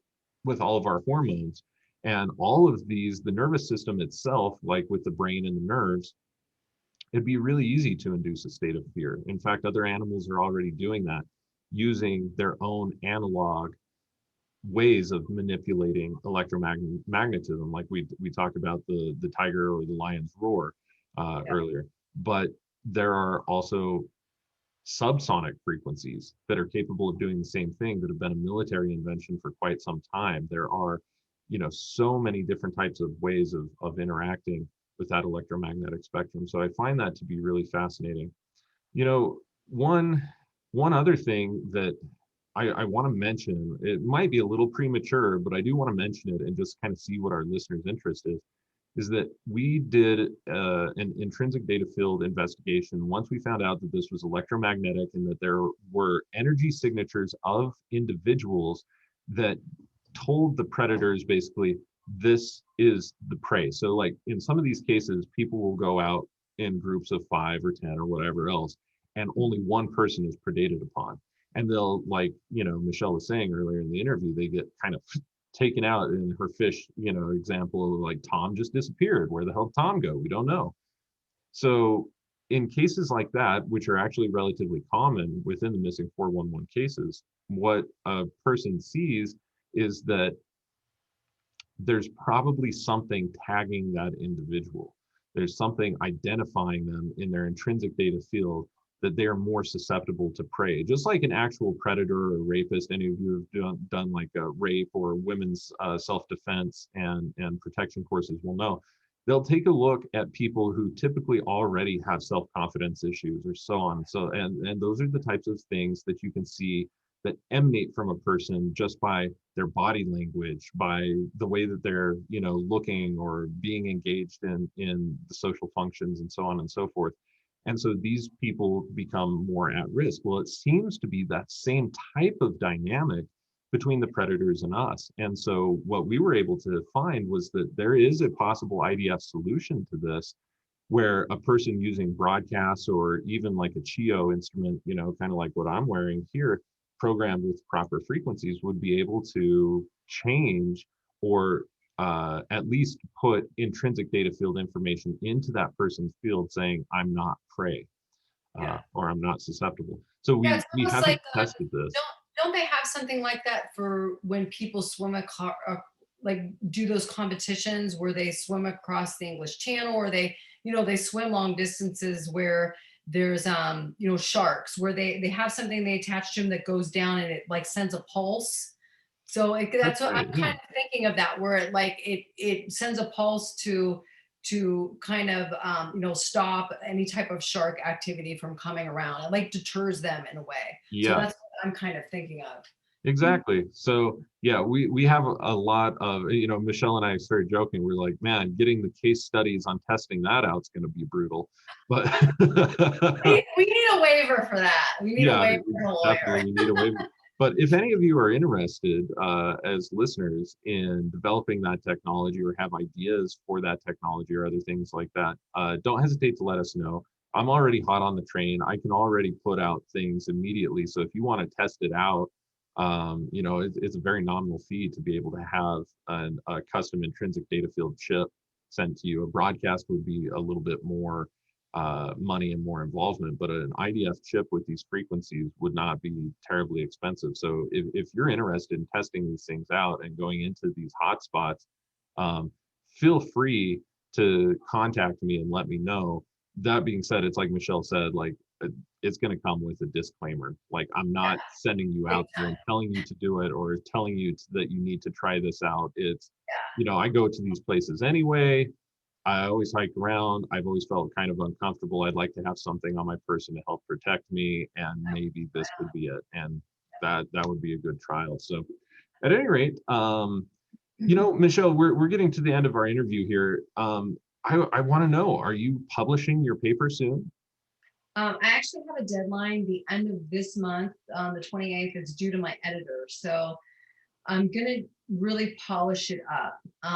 So it has to go through that process, and I'm hoping by about the fall to officially submit it to to the school, and then that'll probably take about like 6 weeks or so to process. So I'm hoping by the end of the year I'll be awarded my master's degree, and then I can start working on my PhD work. So That's great. Now, tell me, once you send this off to the editor, are you going to publish it on academia.edu or any other site? I'm actually, yes, I will definitely, once I get it cleaned up and ready to go, like I will definitely be publishing it there so people can read it. And who knows, it might evolve into a book. I don't know. At this point, I honestly didn't know I was even going to write this until a year ago. It was a year that you and I talked. So it took me a year to get to this point, and it's almost done. And I'm the type of person where I run on instinct and intuition. And I basically just, I live life forward and I understand it backwards. That whatever that Danish philosopher Kierkegaard, that was like one of his quotes. So that's how I live my life. Is right now I'm focused on getting the damn thing done and then getting awarded, the degree, and then I'll definitely be publishing it. And I plan on sending it to the researchers that, and like all the authors and stuff that if I use their material, and then I set up a YouTube channel it's like a supplementation for my paper, and I'm going to send this to those authors and researchers, have them read it, and then I'm going to try and invite them on to discuss, how I used it in the paper, what their thoughts are. If we'll just like expand and go from there. So it could evolve eventually into a book, but as of right now, I'm just like baby steps.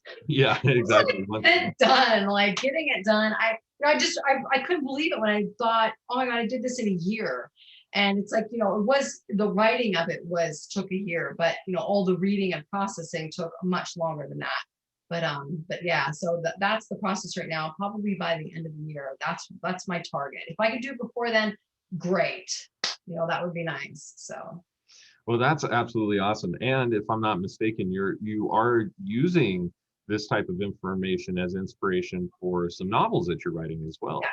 Yeah, and it's funny because I actually started writing the novel series before doing this, and I always had this idea that I wanted to write in multiple ways because this information I think it's very important, at least from a self-defense perspective. So, but that was before I even had the idea that this was for self-defense. But so my novel series, yes, I would classify it as paranormal science fiction. And it is the romantic, like fictionalized version of, my master's thesis and my doctorate. So it's going to be the fun side, if you could say that about this. And then my academic papers are like the dry side of it. So it's like, if you want, it just depends. Like some people don't like fiction, some people don't like academic, more people probably don't like academic papers. So it's like I'm delivering it in two different ways, and it's just whatever you like, So, but they are complementary to each other. And what I plan on doing with my novel series is a lot of what I write about is actually it's factual. It's like I'm writing faction. So I plan on when the books, each book is done, I'm gonna create a web page or a website that goes into all the factual things. So it's like you're gonna read the fiction of it, and then you're gonna realize that we actually have government programs that do this for real. So like controlled remote viewing. That's like a sci phenomenon that is real, is documented. I've talked to one of the government remote viewers, and that's like that's a way of psychically interfacing with this reality. And it's something that our government spent money on, and not very many people know that. And so there's these little things that like you'll read it fictionally, you'll have the characters go through this, and then you're going to realize, oh, we actually, found a downed Russian plane in Northern Africa. A secretary that was working in our government found that plane. When everyone in the world was finding it, was looking for it, nobody could find it. And this woman was like, oh, I can do that. And she remote viewed the longitude and latitude, and that's how America found that plane. So this is stuff in history that I read about, and I'm like, how did we not learn about that in school? That is freaking awesome. Yeah, that would have made school so much more cool, fun, and interesting for most people. And what's great is that it's documented. President Carter talked about it on camera. So it was like, he said, yeah, a psychic remote viewer found that plane when nobody could find it. So it's like, we're a technology. And, I'm kind of getting into like my PhD work, but that's what my PhD work is about, is how the human body is a technology. And, this environment, we basically interface with it, we plug into it. And there's proof everywhere. There's like, I have books and books of proof on that. So, well, that'll be for future shows. Exactly. Well, geez, what a switch that will be from your current book that's out. For those of you who don't know already, Michelle is also the author of Cranky Frankie and the Spelling Scheme. And so this is a fun children's book. And that has nothing to do with the Predator. Like it has nothing to do with the Predator. It's a lighthearted book, and it's actually inspired by my husband's Uncle Frankie. So he was somebody that loved to push people's buttons. And, after hearing all these stories, like his dad, my father-in-law talking about this Uncle Frankie and my husband, I was like, this would be a great children's book. So my Cranky Frankie is the G-rated version of Uncle Frankie. And so I left it open to turn into a series. But he basically, Cranky Frankie is a third grader who's only happy when like he's making all his classmates miserable. And like every school year, he's gonna plan a scheme to basically target as many kids as he can. And he's not a bully, just so everybody knows, he's a dream killer. Like he's totally like a dream killer because he was bullied, and that's why he does this. So it's not like it's a fun, lighthearted story about how kids really interact, and so it's definitely not a bullying thing. I call him a dream killer. That's like the perfect way of describing him, but it's a really cute story. And if you have third graders, second graders, whatever, it's perfect for that. So Yeah, thanks for bringing that up. Yeah, you're welcome. So with that being said, I know that there's probably going to be listeners who want to get a hold of you and, ask maybe some more questions or be aware of the work that you're doing. What's the best way to stay up to date with the stuff that you're doing, and how can the listeners interact with you? Okay, well, thanks for asking that. I really, as of right now, I don't have my website or anything set up specifically for this, but I am on Instagram. And I do have two YouTube channels that I have just established for my master's thesis and my PhD work. And for the master's thesis, it's metaphysical mining. And then for my PhD work, it's called Our Blood and Bones.